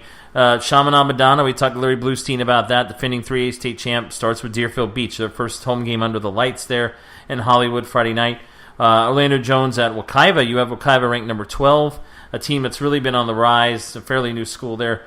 How is Cocoa going to fare without John Wilkinson? We'll find out. Wilkinson, as he's gone on to New Smyrna Beach, we'll find out as they host Palm Bay on Friday. Cocoa ranked 18th. Armwood is runner-up again last year in 6A, number 13 against Tampa Bay Tech. Good opener there to start. We mentioned another game, Trinity Christian ranked 14th in your poll. In Jacksonville, host Braden River. It's a nice game to start. I mean, these games, there's a bunch of them. I've got the 10 games that are pick-ems, and we'll have the media pick-ems, and some of these games, I actually have a preview. Manatee, Lakeland, hope they have the preview up tomorrow. Hillsborough and Plant, Vanguard and Kathleen. Yep. Yeah, the preview. Get some previews up here of our top games here. We've been posted top 25 where they're going to be at. And hey, Friday nights, starting around Friday nights. The link will be posted around a little after 10 o'clock. The coaches can nominate their players for Riddell Player of the Week. And this is just cool. One player in each classification will be named Riddell Player of the Week for that classification, and they'll get a chance to win some pretty cool swag. I'm not going to say exactly what it is, but it's going to be pretty cool. And working with all the Riddell sales reps here in the state of Florida, it is actually just a wonderful thing to be able to do this and do this during the regular season. And maybe there might be a couple other things at the end of the season we'll do with that, but it's going to be fun, Marty, to see. And even the media, I wouldn't even suggest the media to submit a nomination as well if they see a talented performance. That is, again, we want to recognize the best of the best. Like I said, we've got the best talent. We've got the best football in the country, in my opinion. From high school all the way up to the pros. It's a wonderful thing. It's a wonderful time of year. Football is back. We live, eat, and breathe football. Mm-hmm. That's the thing. And then, again, Friday night, the Friday night scoreboard, 10 until midnight, right here, FloridaHSFootball.com. You can also listen to Spreaker.com/FloridaHSFootball and download the Spreaker app on your phone for either Android or Apple. Yeah. Okay. iOS. So it's the season's here. And yep. We've covered a lot tonight. Looking forward to get it going. We've got a lot longer than we've thought, but that's all right. This is kind of the nice with the free form of radio, of online radio. That's right. So, Marty, tomorrow night we got Columbia and Gainesville. Tell us where you're going to be Friday night. Oh, well, that'll be in the prepzone.com tomorrow night, beginning at 7 with the pregame, and then on radio as well in Gainesville and Ocala on the GOAT FM and AM 900 FM 100.1 in Ocala, AM 1230 FM 92.1 in Gainesville. And then Friday night, I will be starting another year with Bishop Kenny football on 1010 or 92.5 FM in Jacksonville. We will start the year with the Crusaders at Fletcher, so we'll be out at the beach Friday night to start. And Kenny beat Fletcher 23-0. They shut him out last year to open the season, so Coach Bobby Rollerson's third season with Bishop Kenny gets underway, and it should be a good one to start with Fletcher on Friday night out at Neptune Beach.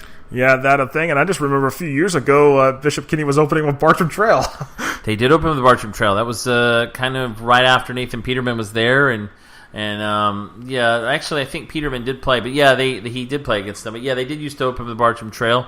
Now they've been opening with Fletcher. Bartram's not on the schedule anymore, but of course Bishop Kenny in that district again with Bowles, Trinity Christian, Ponte Vedra, and 5A District 4. They went 7-3 last year, missed the playoffs because they lost to those three teams. So we'll see what happens starting on Friday night, and that's my game. And tomorrow night we're here in Gainesville. Good one getting started between two rivals, Columbia. And Columbia's won 6 in a row against Gainesville. They've dominated this series lately, and Columbia, we're expecting a lot of big things out of them, especially after their win over IMG last week in the preseason. Yeah, definitely, indeed. And like I said, I think Columbia is definitely going to have a chance to run for the state championship game. Hopefully, I can put some picks out on the state championships of who I think is going to make it. But I mean, you can probably look at the rankings now and take the first team you see for the South versus the first team from the North and call it my pick. That's what I'm going to do. Right.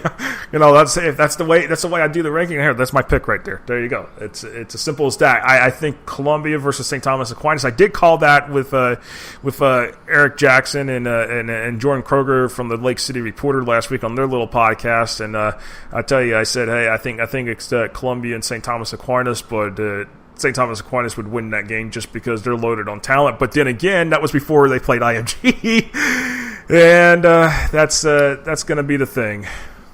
Yep. All right.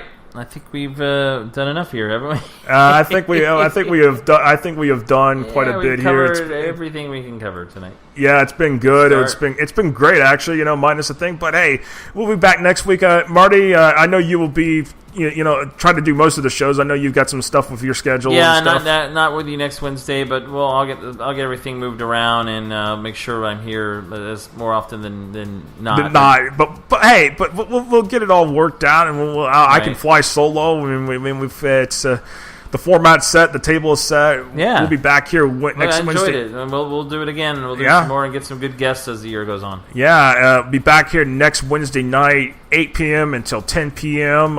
here on FloridaHSFootball.com and on Spreaker.com/FloridaHSFootball. For Marty Palman, I'm Josh Wilson. So long, good night, and enjoy the first week of football. And best of luck to every team in the Sunshine State. And remember, reach for the stars. Anything is possible. Have a good night, everybody.